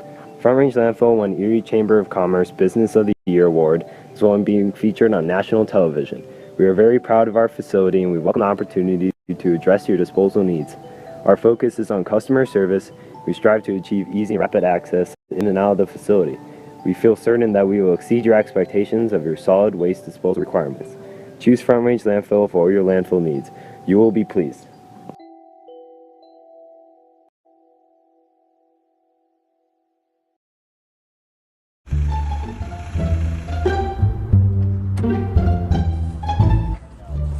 Bro, my teacher's about to be so mad. Nah, it's cool, bro. It's fine. Bro, it's the 4th time we've been late this week. They don't care, bro. It's cool. But being late is not cool. Be on time after lunch, Tigers. Hey, Mr. Bud. Gentlemen, late again? Do you believe in nurturing the talents of our future broadcasters? Your support can make all the difference. By donating to the ETN, you empower students to create, inspire, and engage. Contribution fuels innovation. Your generosity shapes our future high-quality broadcasts. Help us to continue to tell the stories that matter. Thank you. Do you want a better smile, have a broken bracket, or are you a teenager in need of some braces? Then make your way down to Caraway Orthodontics. They are located in Louisville and Erie. Caraway Orthodontics supports Erie High School and its community. Come in and gain a beautiful smile for children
Bro, my teacher's about to be so mad. Nah, it's cool, bro. It's fine. Bro, it's the 4th time we've been late this week. They don't care, bro. It's cool. But being late is not cool. Be on time after lunch, Tigers. Hey, Mr. Bud.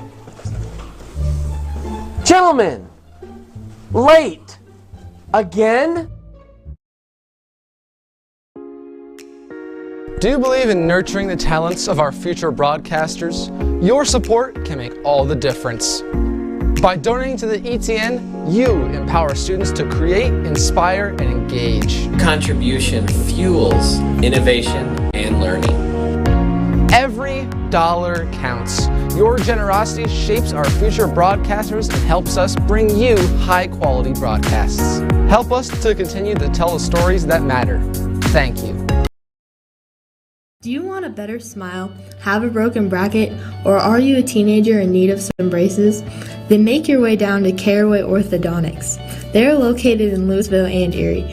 Caraway Orthodontics supports Erie High School and its community. Come in and gain a beautiful smile for children, teens, and adults. They also provide Invisalign. Call this number 303-828-0454 or go to carawayortho.com.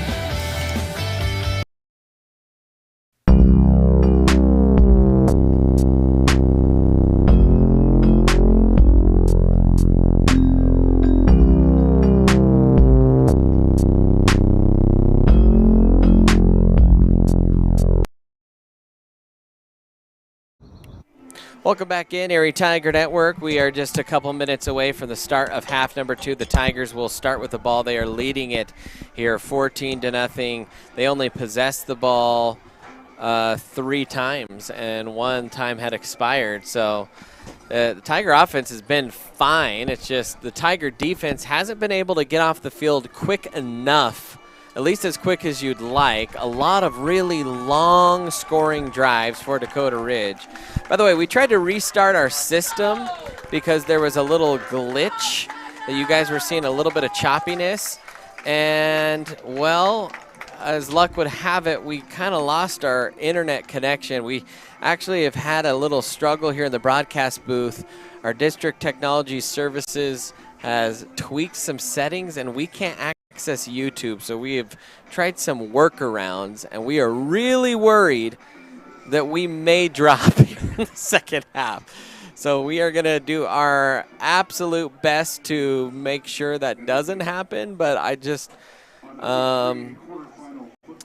shoot, I don't know, Ian. That's one of the, I'm terrified of dropping the stream, and that could happen. We worked so hard all week to get broadcast right, so we're a little scared. But the good news is we haven't missed a single play yet. So. That's true. So we'll see what happens there.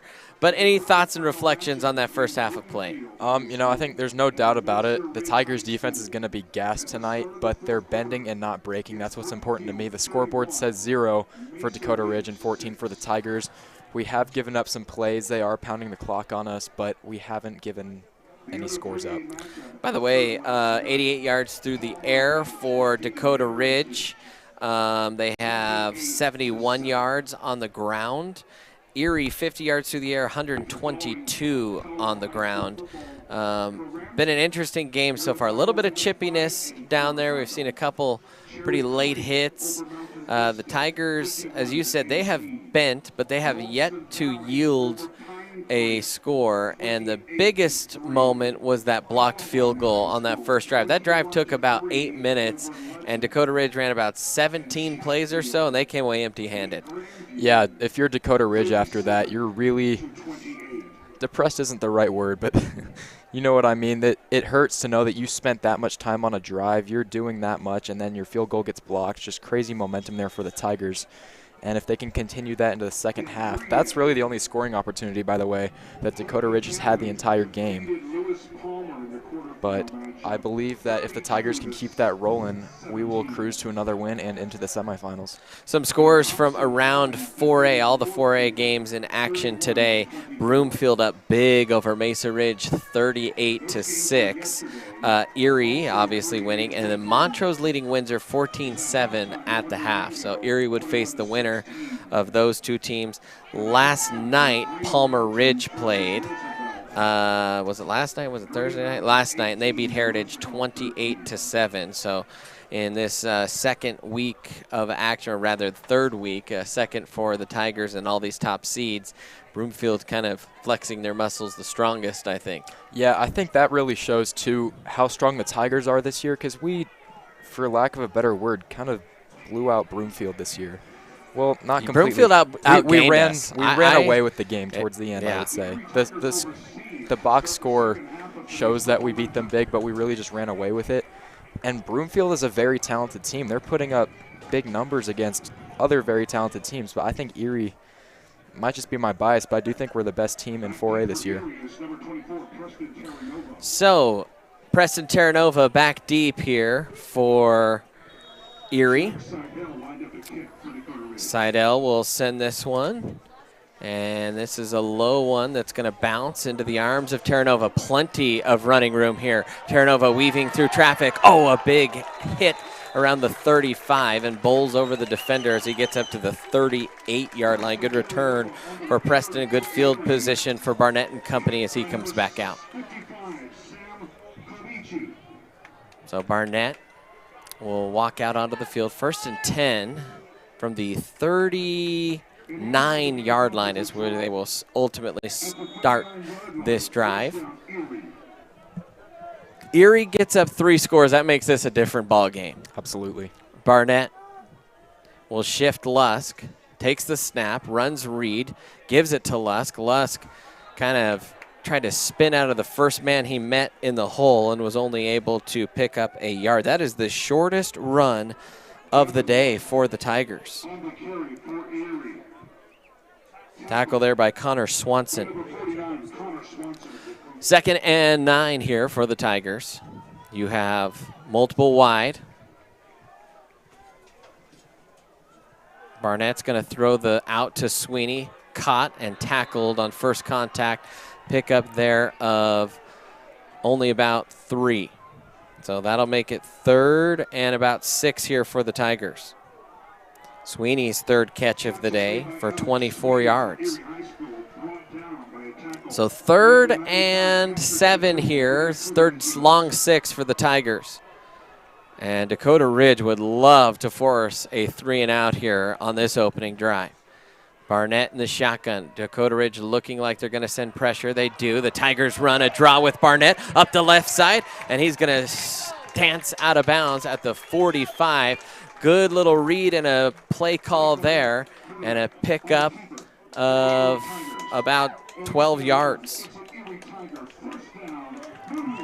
I mean, when in doubt, let Blake run it. He'll usually pick up the yards that you need, especially in those short 3rd and 4th down situations. 1st and 10 now for the Tigers. Ball spotted far hash. Do wide out to the near side.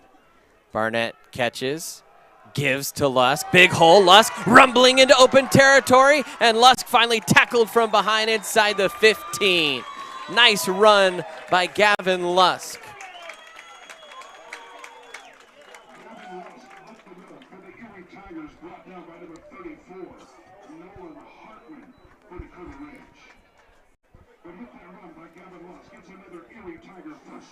And I missed the yardage on that. I don't know how long that was. About 28 yards or so. Long enough. Solid gain. I think it started at the 45. So 33 yards on the carry there from Lusk. Barnett in the shotgun, and it's a false start here for Erie. They were a little bit late in the operation of that snap.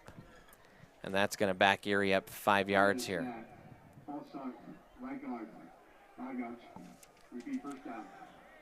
again with the pre-snap penalties on the Tigers. Now it's a false start. On the defensive side of the ball, it's been offsides and neutral zone infractions. Yeah, they have struggled on both sides of the ball with pre-snap penalties. 1st and 15 now for the Tigers. Trips to the near side. Barnett scans, gets the snap, throws it quickly to O'Brien. O'Brien fumbled the football, and luckily he threw it so hard off the defender that it went out of bounds. That's a lucky break there for the Tigers. So it got punched in toward the field of play, and I think redirected directly right back out the field of play. Goodness me. So 2nd and 9, 6-yard gain and all. That was scary. My heart's pumping from that one. Barnett in the shotgun here. He's got a pretty tight set here. Gives it to Lusk. Good blocking. Lusk stumbled. He had a big hole, and he'll still get close to first down yardage. He needed 9. It's going to depend on the spot here. I think they're only going to give him about 8 3/4. One more, and he could, nope, they do give him 9 and a first down. I was going to say one more, and he could have gone to Hogwarts. Hey, you get one every game. It's going to happen. All right. 1st and goal here. Barnett in the shotgun. He takes it, gives it to Lusk. Lusk dances, plunges into the end zone for a Tiger touchdown, and Erie is now on top by 3 scores. Make it Gavin Lusk, the junior running back, who punches it into the end zone. And the Tigers lead it with 9:02 remaining in this 3rd quarter by 3 touchdowns. Like you said earlier, a 3-score game is so much different than a 2-score game in this situation for Dakota Ridge.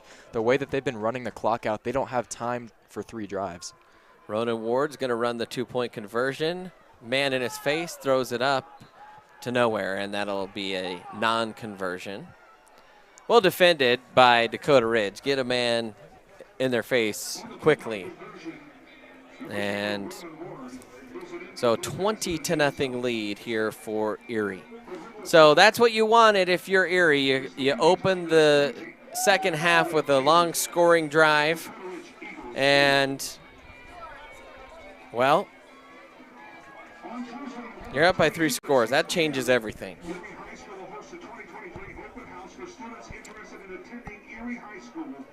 Tigers have been very efficient on offense, to say the least. Although the scoreboard, I mean, you're used to the Tigers putting up 50, 60 points a game maybe. I mean, we've kind of been spoiled with scores like that over the last 2 years. But they've been very efficient. 4 drives, 3 of them, when they have more than 30 seconds to score, they score. And defense also doing their part in this game, shutting out Dakota Ridge.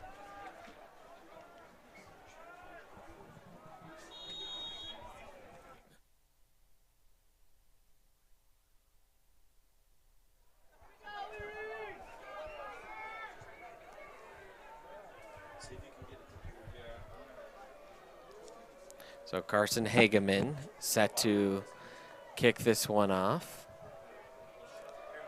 That one is high into the air, and a beautiful kick and a touchback. And so Dakota Ridge, you got to start 1st and 10 from your own 20. You have been successful running the ball between the 30s, we'll say, but you haven't been able to do anything once you've kind of gotten down to that 30, 20-yard line. And so Erie, at this point, maybe got to change a recipe. Can't just try and burn clock, because clock is now your enemy. You know, I thought towards the end of the second half on Dakota Ridge's last possession, they were much more efficient with the ball when they were passing. And the shotgun is Palladino. Some pressure off the edge, and he will run over the top of Keaton Strange. And a pickup of 8 for Palladino. Can maybe see a little bit why Erie didn't like to send pressure there, as Palladino dangerous once he decides to take off. Yeah, Erie's been dropping a linebacker, let's say Carson Hageman most of the time, as a spy. Palladino will hand it off, and on the near side, Price is going to lose a couple yards. So a good defensive play there out on the edge. And making that play was Jackson Kogel, the future Cougar. And a good night last night. Bird's not too happy about that. 3rd and 4. You know, Bird was telling me yesterday he thought. Nope, we're moving on.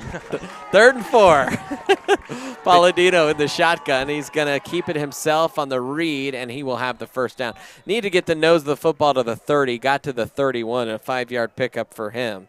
And that will keep the chains moving. So same kind of recipe, 3rd and less than 5, and they've just been converting. Yeah, you know, nothing big or flashy about this offense so far, but they're getting the job done, like you said, in between the 30s. They just need to capitalize inside, or I guess on the other side of the 30s. 1st and 10. We'll do it again here for Dakota Ridge. Tigers flinch, but they don't jump.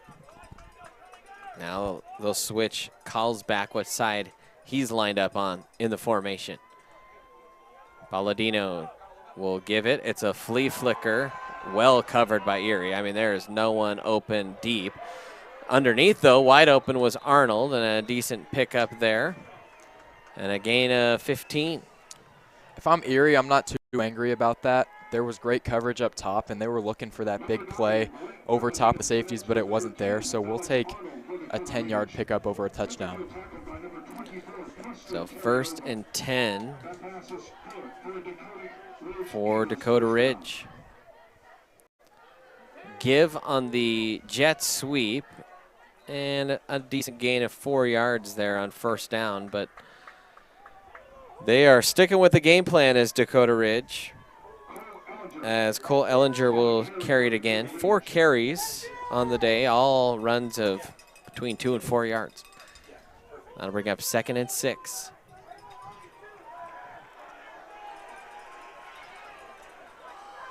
Another man in motion.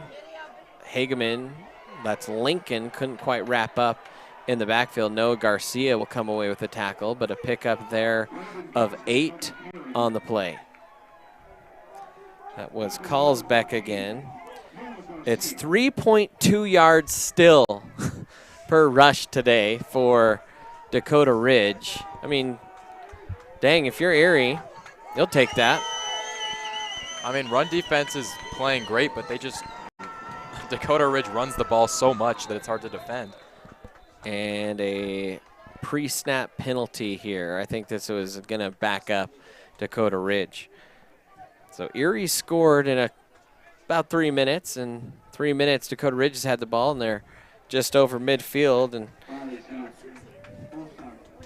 I think Erie is, at this point, you got to be content with the bend and break, bend but don't break style, because, well, clock once again. I know we keep harping on that, but there's really no time left. Under 6 minutes left here in the 3rd, and Tigers up 3 scores.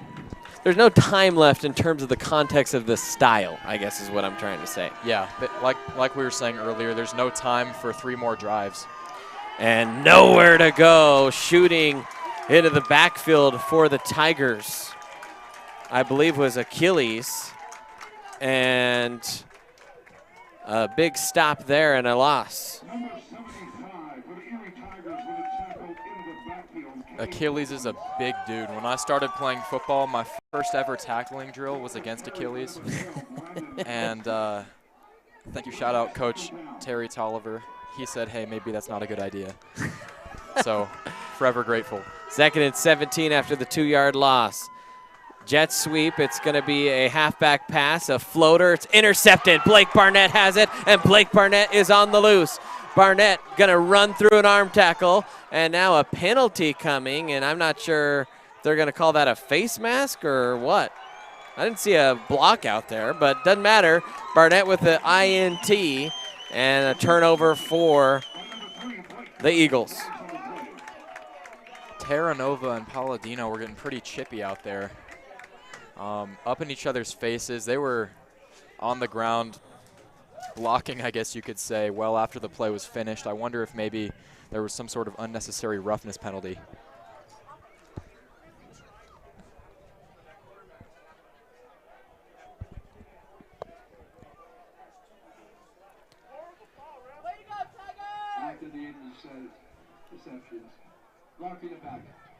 Oh, block in the back is what the call is on the return. Blake was smart to just trot out of bounds there after he saw the flags flying in. I just missed it. I wasn't looking away from the ball there. Our producer, Chad Jameson, says, oh yeah, that was a block in the back. All right, 1st and 10 here from the 15 for the Tigers as they have their second possession of the half here. Barnett in the shotgun, flanked by Lusk. He'll get it. Wings out to the near side. Cave Meredith, welcome back to the show, Cave. And he will have a decent gain there. And I like that, you know, if these corners are going to play soft because the deep ball is always a threat with Erie. I just like taking what the defense gives you there. And that's something that Blake has learned. You know, once he had his breakout sophomore season, defenses have kind of decided that they're going to not give up those big plays, but Blake still tries to make them sometimes. He's doing a great job this game with taking what the defense gives him. Read option, and Lusk has it on 2nd and 1, and he'll gain 2 and has the first down. The Tigers have rushed for 183 yards now on the ground, 9.6 yards a carry. And it's only been Barnett and Lusk to get the carries. Barnett an even 100 and Lusk with 83. Now Barnett in the shotgun here from the near hash on a fresh set of downs. He'll give it to Lusk, the little sweep around the edge, gets through the first wave, breaks a arm tackle, and then finally gets slung shot out of bounds. But a flag all the way back at the 33. So I think we might see this one come back. That would make this about 1st and 13. Tigers fans are, I mean, they're arguing here that there was a late hit. I wouldn't call it a late hit out of bounds, but there was a little bit of extra activity going on the far side. I don't think that's quite enough for a late hit, but Tigers fans think that those penalties should maybe offset. All right, so 1st down and 13, like we said here. Maybe even 14. So that'll back Erie up behind the sticks, but they've been good behind the sticks really all season. I feel like they might get more efficient behind the sticks. Barnett is going to run draw, and that hole closed up in a hurry, and might have even been a loss on the play there. Something you rarely see when Tigers run the ball. That is, in fact, did they back that up or just a no gain? I think just a no gain on that one. That is the first play of no gain or negative yards for Erie today.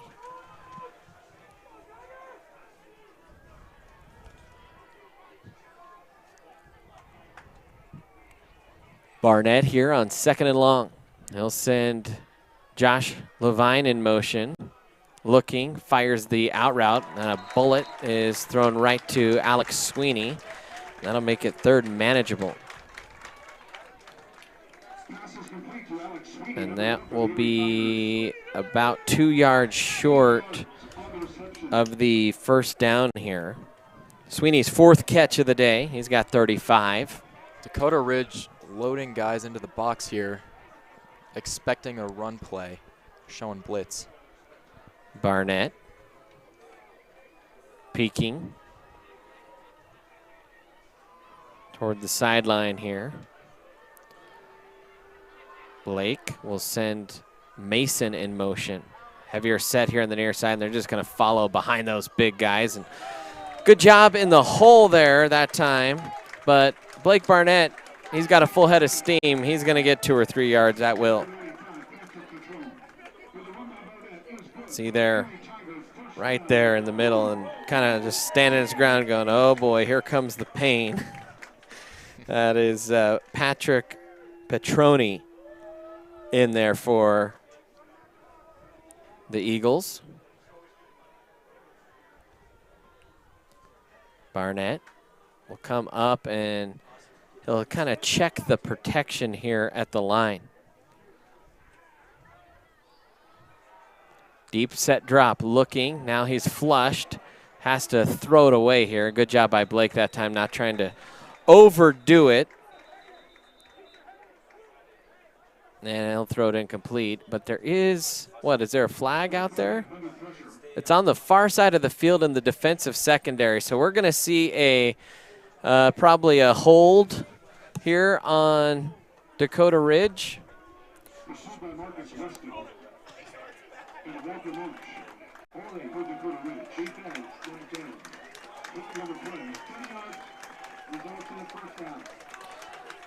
So a 10-yard hold and a first down. We got to figure out how to tap into the ref mic system. It's nice having the old ref mic back. It is nice. Now we know what's going on all the time. 1st and 10 here for the Tigers at their own 47. Barnett with Lusk. He's got 4 wide, 2 to each side. Barnett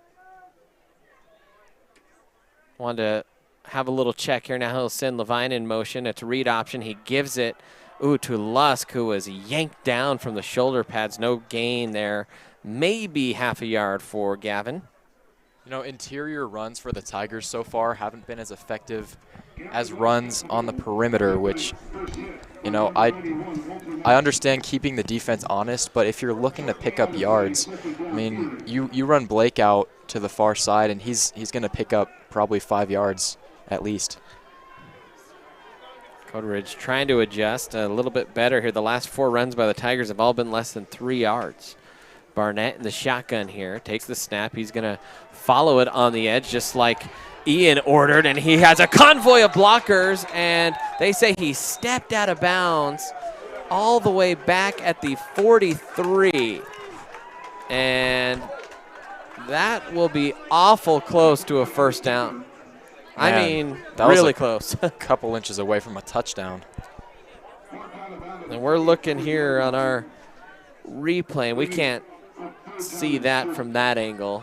I doubt White had a look, as that would have been a tough angle from that other sideline cam. 3rd and 1, so they'll mark it half a yard short, so an 8-yard pickup in all there for Barnett. He's got 111 on the ground. He's going to give it off to Lusk. Left side, he has big block. Oh, a huge hold by Mason Kogel. I mean, my goodness. He tackled the guy with the jersey pull. Yeah, you can't really defend that one. No arguments coming from the Erie side on that one. That's going to back up Dakota Ridge, Erie, to be about a 3rd and 8 here.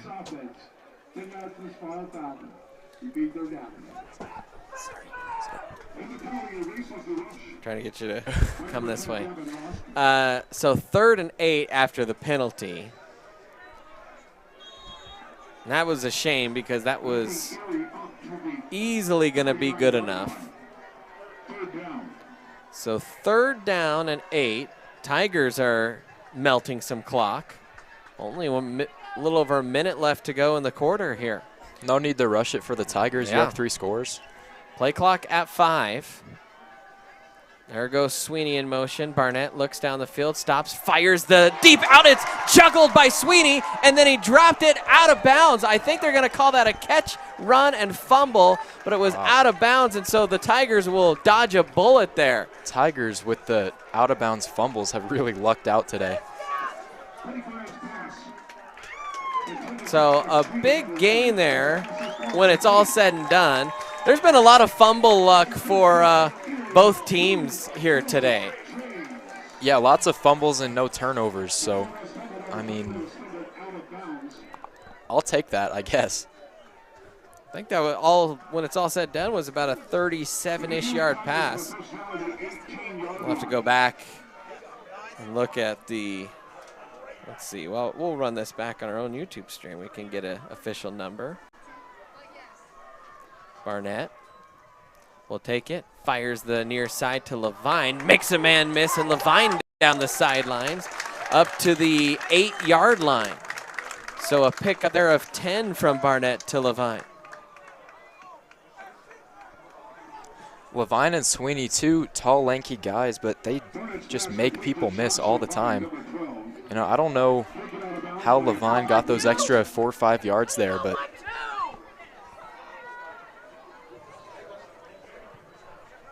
well, that was 33 yards on the catch to Alex Sweeney. Now Barnett hands it off to Luss. Luss puts his foot in the ground and tries to muscle his way forward and gets to around the 5 or 6. And Dakota Ridge says that the ball popped free, but the officials saying that there was either no fumble or a recovery. Couldn't quite tell there. On the carry.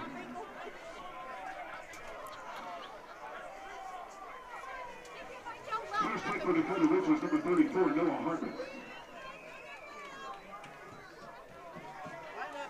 So first or second and goal here.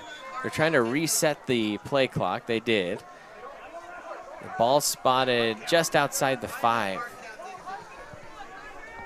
If I'm Erie, I think you just let this clock go to the quarter here. There's 25 on the play clock. There's 21 on the game clock. They do not need to snap this. And I think they recognize that. The fans recognize that. They're on their feet. And so the Tigers will head to quarter number 4 with a 20-0 lead. And it'll be second and goal from the 5. And there is the official clock. We'll take a timeout here on the ETN.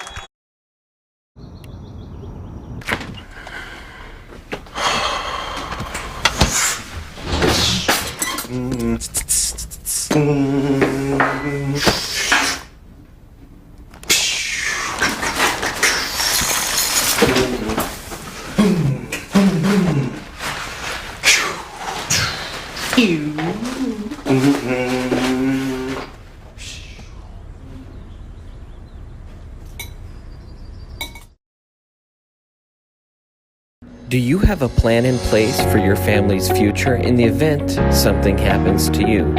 Are you caring for aging parents, grandparents, or a loved one with special needs? The Germany law firm named 2017 Erie's Chamber Business of the Year provides expert legal guidance and peace of mind for you and your family in the areas of probate, elder law, and estate planning. Visit Germany Law Firm's Erie Village office or website at coelderlaw.net to set up a personalized consultation. I wasn't born a leader. It wasn't given to me. Welcome back in, Erie Tiger Network. 20-0, start of quarter number 4 here for the Tigers. Trying to seal the deal. Barnett gets the snap, runs over the left side, and he muscles his way. Well, to the 1, no official signal yet. And they're going to call him a half a yard short. I thought he was on top of a defender when he rolled in. So either way, you're just burning clock now. 3rd and goal. And Tigers in the tush-push formation, and Barnett will walk into the end zone for a Tiger touchdown. So they lead it 26-0. And it is officially a 4-score game. Well, there we go.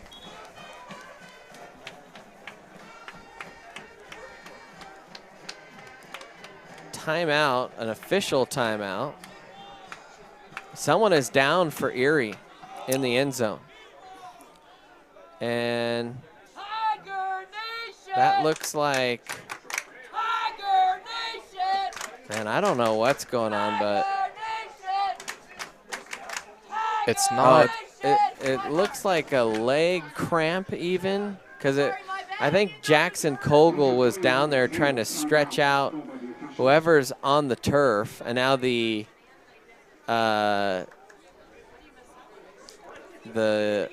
training staff also trying to, I think that might be Cole Powell. No, I saw Cole walking off.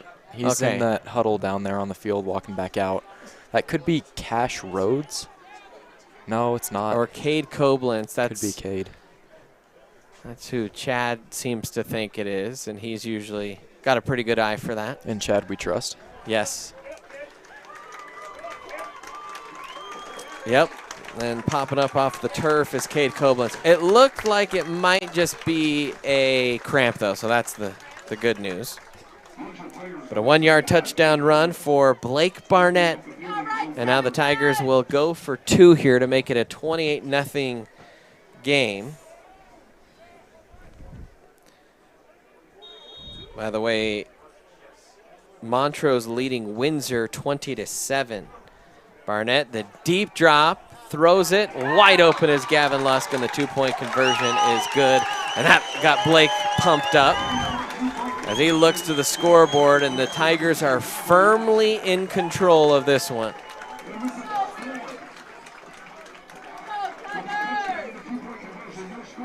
And really, their offense, as long as there's been enough time on the clock, has not been stopped once by this Dakota Ridge defense. No, every drive that there's been more than, 34 seconds on the clock, we've scored, which is a nice stat. Would you be surprised if on the next offensive possession the Tigers put in Ronan Ward? I would not. I would not. In fact, 4 possessions with a quarter left. If you get a stop here, I think that's game. That might be ball game. Tigers now with 326 total yards of offense. Dakota Ridge has 228 today, as Hageman will send this one spinning deep, fielded at the 1 or 2, and he has a big hole, and that collapses around him, and I think Hageman was the one that made the tackle.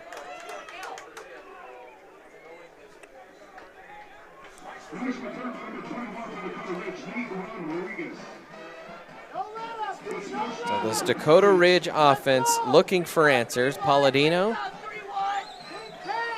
back out. It was the wideout that threw a pick that ended their last drive. I think that was Nazarenas.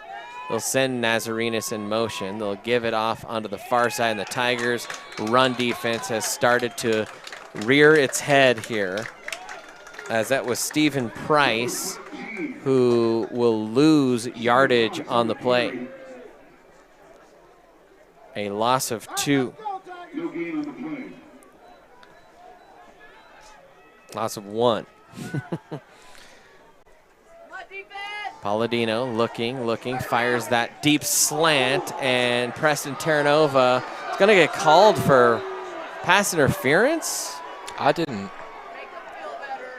did not look like pass interference. No, it was a really great catch by Arnold. It was a nice catch, absolutely, but that was an aggressive play, but it wasn't pass interference.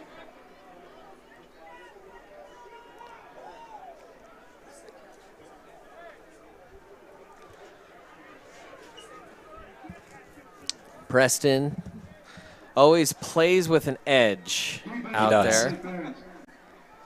Physically and verbally.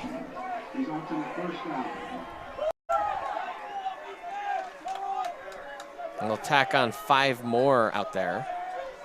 What was that call? They did call pass interference. So they tacked on 5 more. 1st and 10.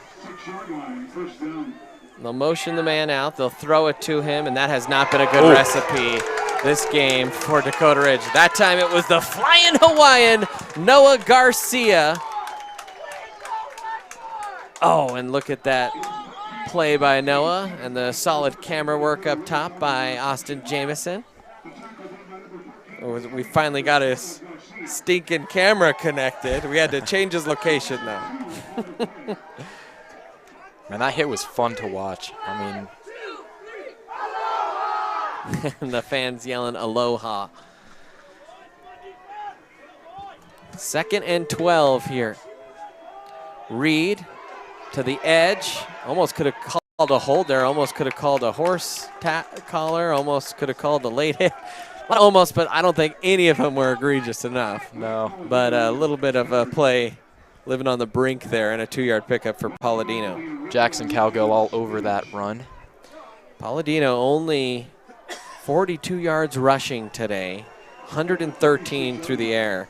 Tigers have really bottled up this Dakota Ridge defense at least, or offense at least from a potency standpoint.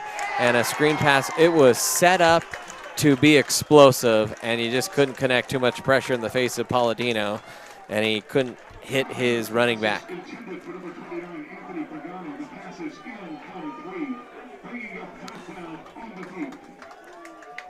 So that was Anthony Pagano, by the way, that couldn't. So 4th and 10, and you're kind of forced to go for it if you're Dakota Ridge. Only 10 minutes left in the game. Tiger fans on their feet, man in motion. Palladino has pressure, steps up, throws it, overshoots his intended target, and that will be a turnover on downs. And Palladino took a heck of a shot after he fired it. The receiver took a heck of a shot when it went over his head, and you can see, boom, right there. And then the throw goes over the head of the receiver. And so the Tigers will trot Barnett back out. A 28-0 lead with 10:02 remaining.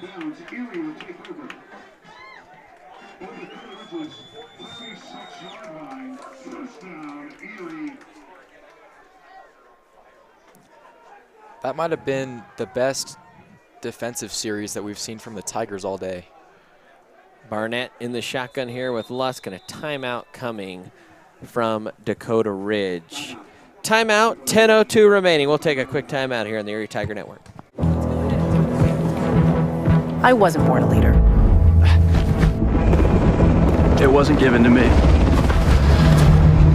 I couldn't buy it. How'd I get here? I decided. I decided. I decided. I decided. Decide to lead as an Army officer.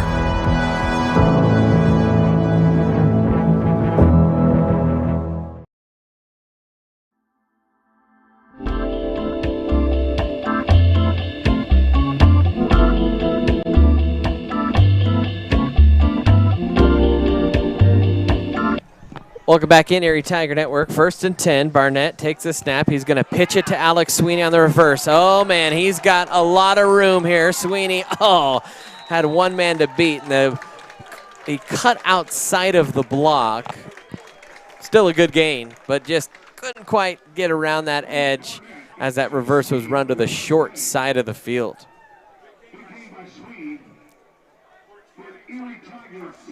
So from the 46 to the 31, a 15-yard pickup for Alex. By the way, Tiger fans, if you're watching, don't forget to subscribe. We are really close to that 4,500 subscriber mark. Barnett almost fell, then he gets up, throws. Oh, trying to keep his toes in was Mason Kogel, and couldn't quite keep them in. That throw was just a little bit too wide of the sideline there. Barnett down on the field.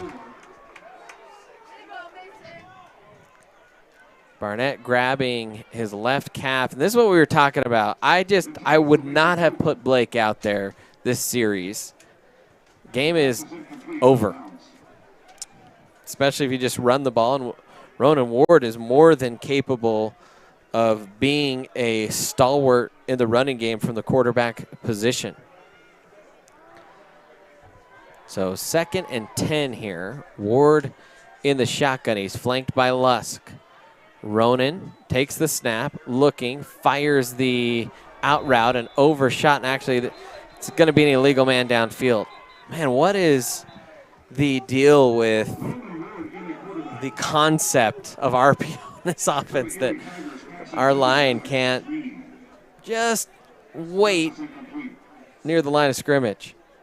Or it's got to be a give. I mean, something, it's either a wrong read. I don't know, we'll have to talk with Coach Skip, but that happens at a maddening pace. Penalty is more of an issue today for the Tigers than Wait for the official to finish up down there. By the way, Barnett's coming right back out. I just don't see the point in putting him back out there. No Roper that comes to mind. Yeah. Who, by the way, just was named first team all-conference for School of Mines. There you go, No Roper, a big graduate transfer season at Mines, the #1 D2 team in the nation.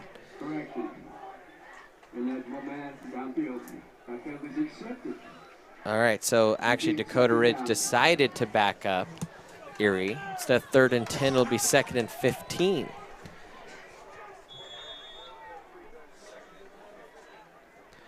Barnett looking for the screen, has Lusk, set up well, cuts inside, and gets it up to the 26.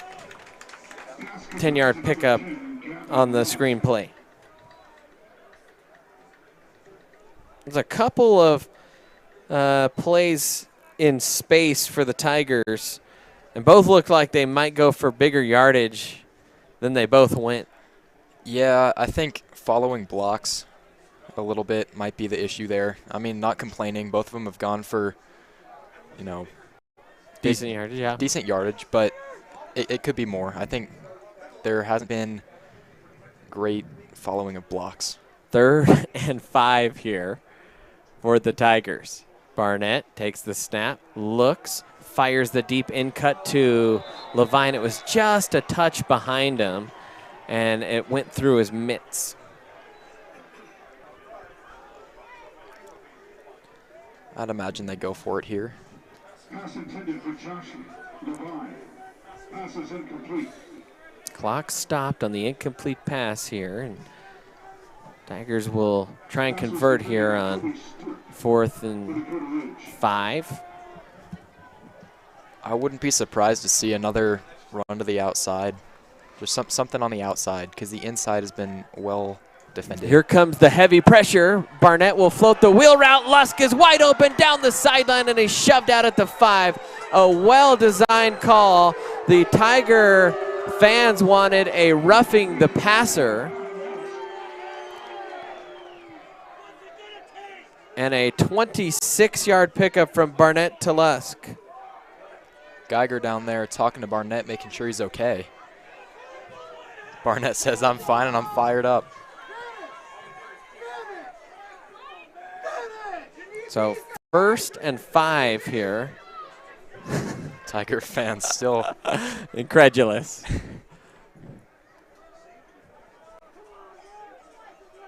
My eyes were down the field, so I can't tell you one way or another. 1st and 5 here for Erie. Snap, pass, slant, caught. Josh Levine, and a touchdown for the Tigers. And they are going to put their little exclamation point on this one. And that was a nice ball right through the hands of the defensive line and weaved it right to the right place, right time. Josh Levine on the touchdown. Tigers looking to go up 35-0 with 8 minutes, 30 seconds left. In golf, with a ball with that much smoke behind it, we call it a hellacious seed. And that's what Blake Barnett threw right there. What? Oh, yeah. So the Tigers, they lead it pretty big here. In what has been a heck of a game from the Erie offense. They have scored in every single drive of this contest, except for the drive where they only had 33 seconds left to try and score. Barnett, 164 through the air, 116 on the ground. The Tigers, 367 total yards of offense. Not a huge total, but when you score it every time and the other team runs the ball a lot, that's pretty good. Yeah, nobody's complaining over here. So Hageman will send this one high, fielded at about the 3. Tiger coverage trying to get down there, and not much room to run. Stacking them up was Layden Angelo. Shout out to the senior down there, Layden, who is in one of my classes. So good to see you out there, Layden. By the way, that was Hoffman on the kickoff. Okay, yeah, Hoffman sent that one. 1st and 10 for Dakota Ridge. So the Tigers, they will play another semifinal game here. They have done that a lot in the last decade.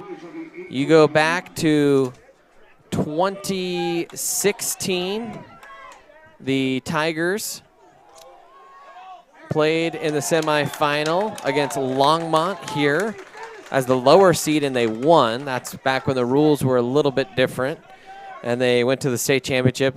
That's when they lost. The next year, they would play Pueblo East in the semifinal. And then a couple years went by. By the way, Erie will be playing Montrose. That one go final? Semifinal. It did 26-7 Montrose over Windsor. So a rematch. And let me tell you this, folks.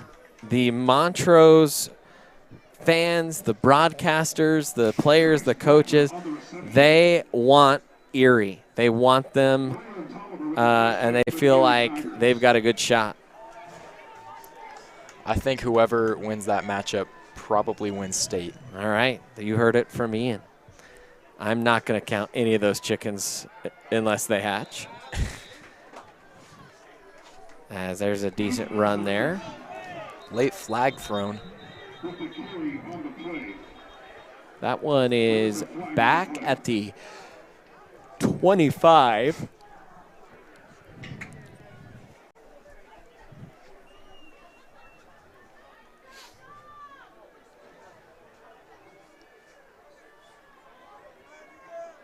And that will be against Erie.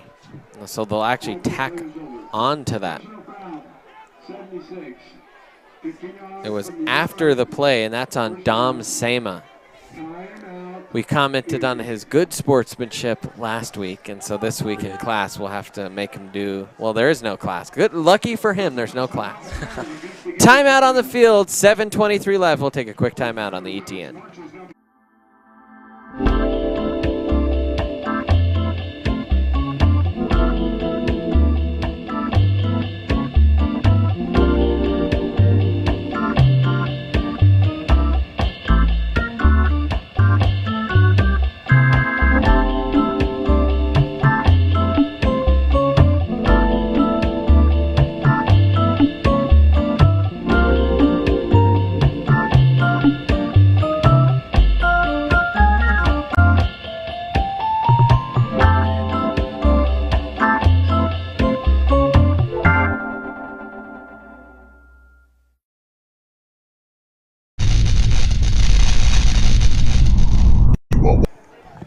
Welcome back in, Erie Tiger Network.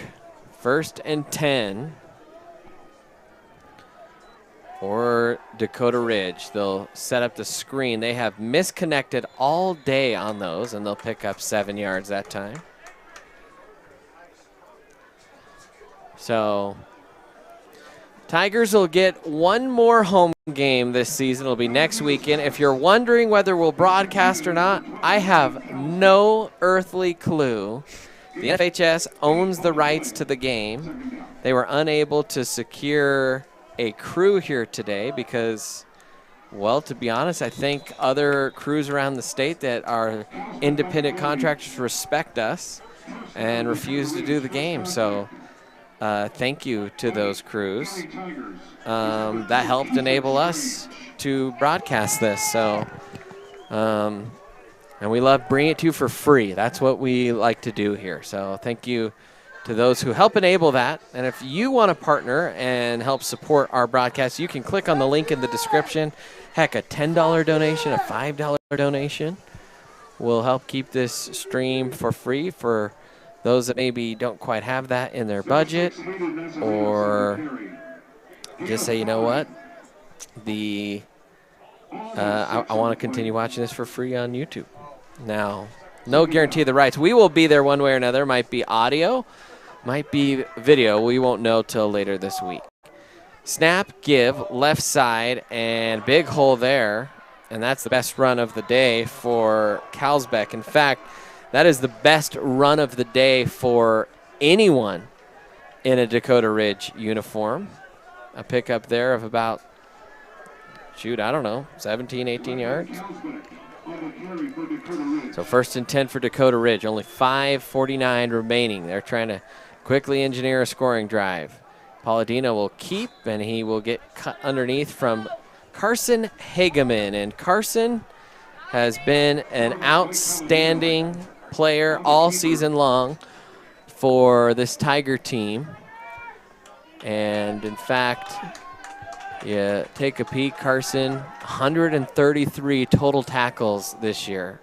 As that time it was Noah Garcia on the tackle.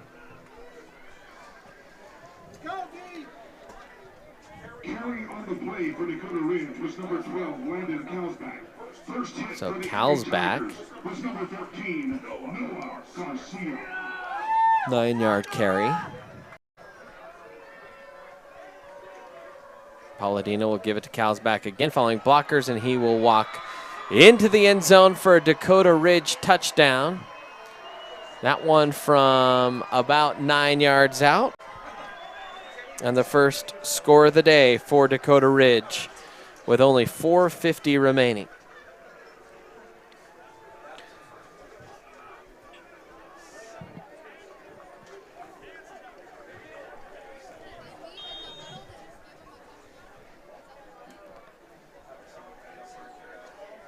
And I think most of the starters, Ian, were still out there. So, you know what we always think in the broadcast booth, that gives Coach Graff, Coach Geiger, some good tape material to, you know, make sure guys are still being masters at their job. Yeah, for all minutes. Graff can find something to yell about, which, you know, makes him happy. And you always want Graff happy. At the end of the day, though, you know, nice drive there by Dakota Ridge, but not much bearing on this game.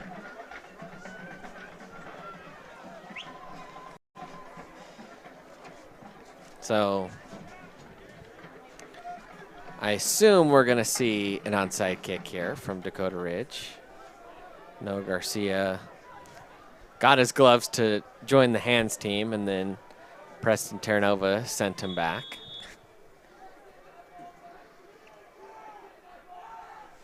There's the onside, and it is caught by Mason Kogel, and he will flash the first down symbol. It is first down. You're right, Mason.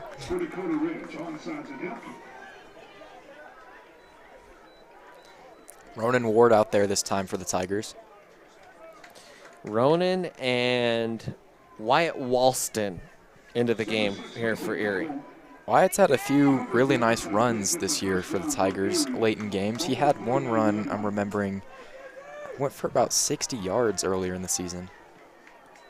Ronan will give the snap to Wyatt. Nice little hole, and Wyatt will get slung down, but a penalty flag coming in right at the line of scrimmage, and the back judge signaling that that one's going to be a hold.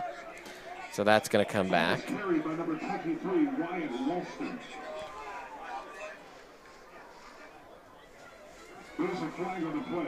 Good tough running from Wyatt. By the way, no Jack Carnival. He sustained a hip injury, and he is out for the remainder of the season. He was very nonchalant about that, too. He just walked into class with crutches, didn't say anything. You know, and you said, hey, do you have crutches? He goes, oh, yeah, I broke my hip. And we were like, oh, okay. Yeah, he didn't seem too concerned. He's a tough kid. 1st and 10 now. Or God, 1st and 20 now. It's good tape. I'm putting tape out there for the coach to correct. You are. First and 20 here. Ward in the shotgun, takes the snap, gives it. Walston, again, going to bounce it outside. And Walston gets stacked up, and another flag. That might be, I wouldn't be too surprised if that's maybe on Walston for lowering the shoulder, some maybe like offensive targeting. The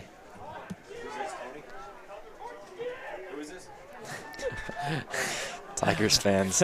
Tiger fans. Still upset. They are hornet's nest. You don't want to make them angry.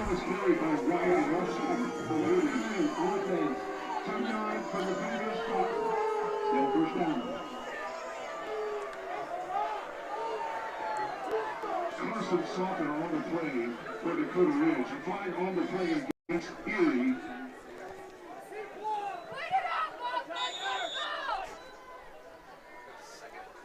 In fact, Chad Cooper trying to calm some of the fans down because you're up 35-7. That's the thing. Got a bunch of Nick That's Sabans my up thing. here. Yeah, 35-7. Ward's going to let the clock roll. It's nice to see that big clock on both ends. 4 seconds left. He'll snap it. Ward is going to try and break a tackle, and Ward got slung to the turf after a loss of about 1. So the Tigers third and stuck in reverse here. 29. You think they'll pick it up? I don't know. I'm going to say, well, there's a timeout here. I'm going to say probably not. I think they're content just keeping the ball on the ground. You never know. 3:26 left, so it will be a rematch against Montrose. This will be the 4th time that Erie and Montrose will have played in the last 3 years. And I think both teams want to play each other. I did an interview with Blake Barnett earlier this week, and he was saying, you know, obviously if Windsor upsets, we'll save that. We'll save that little cookie for next week. I know what you're gonna say. Yeah, but we'll save that one. Yeah.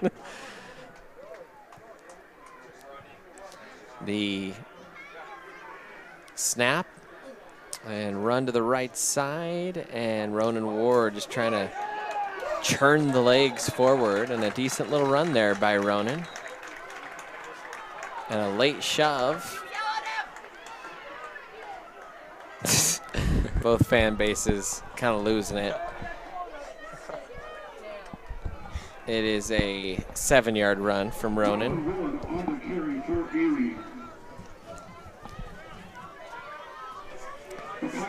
Second and, or excuse me, is it 3rd down now? It still says 2nd on the down marker. Now a flag coming in from the far side. I think that's probably going to be a, well, just from where it came from, my guess is unsportsmanlike on Dakota Ridge. And now we've seen this the last couple of weeks now where the opposing bench has gotten a little bit too chirpy with the officials, have not handled their season coming to an end this way in maybe the classiest of fashions. Yeah. Well, you know, that's tough. Obviously, if Erie was on the other side of that, I'm sure we'd be having one of those incidents too. But especially for the seniors, you know, knowing that they're playing their last game, it's tough, but officials are going to call that if you're chirping at them. So 2nd and 25 here. Or, gosh, I'm looking, 2:26 left on the clock, 3rd and 7. I'm putting bad tape out there, Ian. The scouts are going to expose me here. This one's not going on the resume. Oh, my gosh. We should just stop the broadcast. Let's let AI do it. 3rd and 7 for Ward and company. Tigers are clearly running, and you can see that in the body language of the receivers. 22 left on the play clock, so I think the Tigers are content to just bleed as much clock as possible here. All right, is it a Ronan carry or a Walston carry? I'm going to go with a Walston carry. Dakota Ridge coming up trying to run blitz. It's going to be a Ronan carry, and Ronan will break one tackle, and he'll get across the original line of scrimmage and pick up about a yard as the clock continues to melt here. 1:38 and counting. And brings up 4th down and 6. 4th down now for the Tigers. Let's see, there's now 10 left on the play clock, so they'll call a timeout or just take the delay, actually, with 1:04 remaining on the clock. So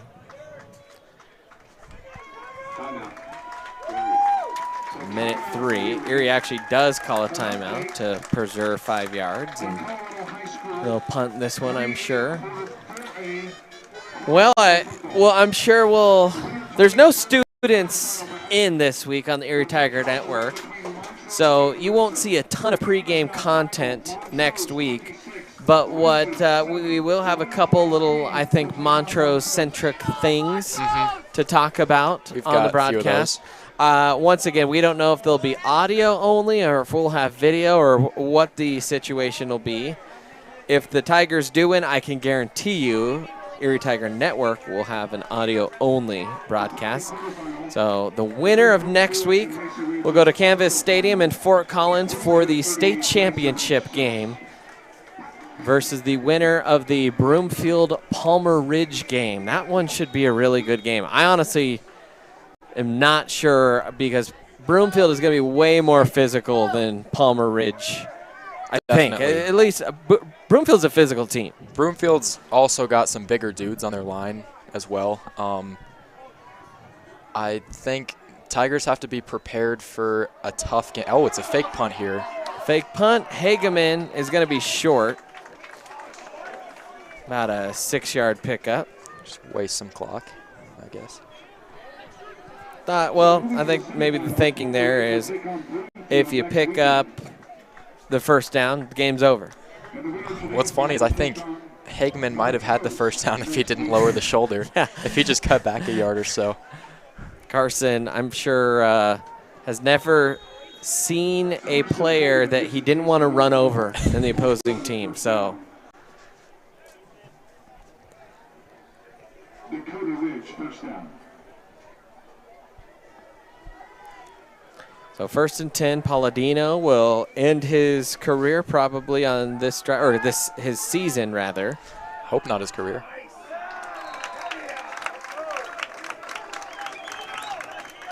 That was Gio there on the pressure. He will end his Dakota Ridge career for sure. I don't know what Palladino's plans are at the next level. I think he's had a good enough season that he'll probably catch on somewhere if he wants. Tackle for Erie, lead by number 84, Gio. Our stats here for Dakota Ridge are a little bit off, Ian, if that's what you're taking a peek at. Little 6-yard pickup there for, I think that's Elliger.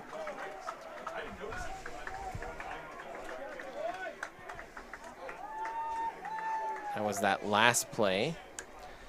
Now here's play action. Huck downfield, tipped in the air, intercepted. Intercepted by Ronan Ward. And Ronan will run it out to the sideline, and he will run it toward the student section, and the Tigers are going to start the celebration. And one kneel down, and this one is all over as they take care of business in convincing fashion today. A 35-7 victory. And it's a good day to be an Erie Tiger. It sure is. Most days are, I would say. So with 18.9 left, the Tigers are going to kneel on it one time.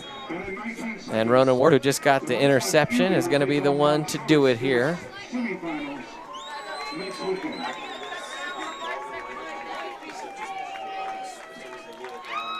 There's the kneel down. And so the Tigers are going to the semifinal again. Third year in a row for them. They will take on the Montrose Red Hawks next week. Now, this was one of the most complete games I've seen played by the Tigers. Great defensive effort. Obviously, the offense doing their part, although they didn't have as many possessions today. And do we have a Worth Chiropractic player of the game? Oh, yeah, he did text me. He said, hard to say, it's not number 3 today, maybe number 10. Your call. Our Worth Chiropractic good player, or good health, good player of the game. I mean, you got to give it to number 3. He had an interception. I think so. He had a few touchdowns there. 164 through the air, 116 on the ground, doing it on both ends of the field. Blake Barnett, our Worth Chiropractic good health, good player of the game. Teams shaking hands. And the Tigers, they are not done here on this field yet. We will see them next week as they take on Montrose in the semifinal. And that is going to be one heck of an atmosphere. That's going to be a fun one. The question, I think, will only be the weather. Will the weather cooperate? I haven't even looked at the forecast.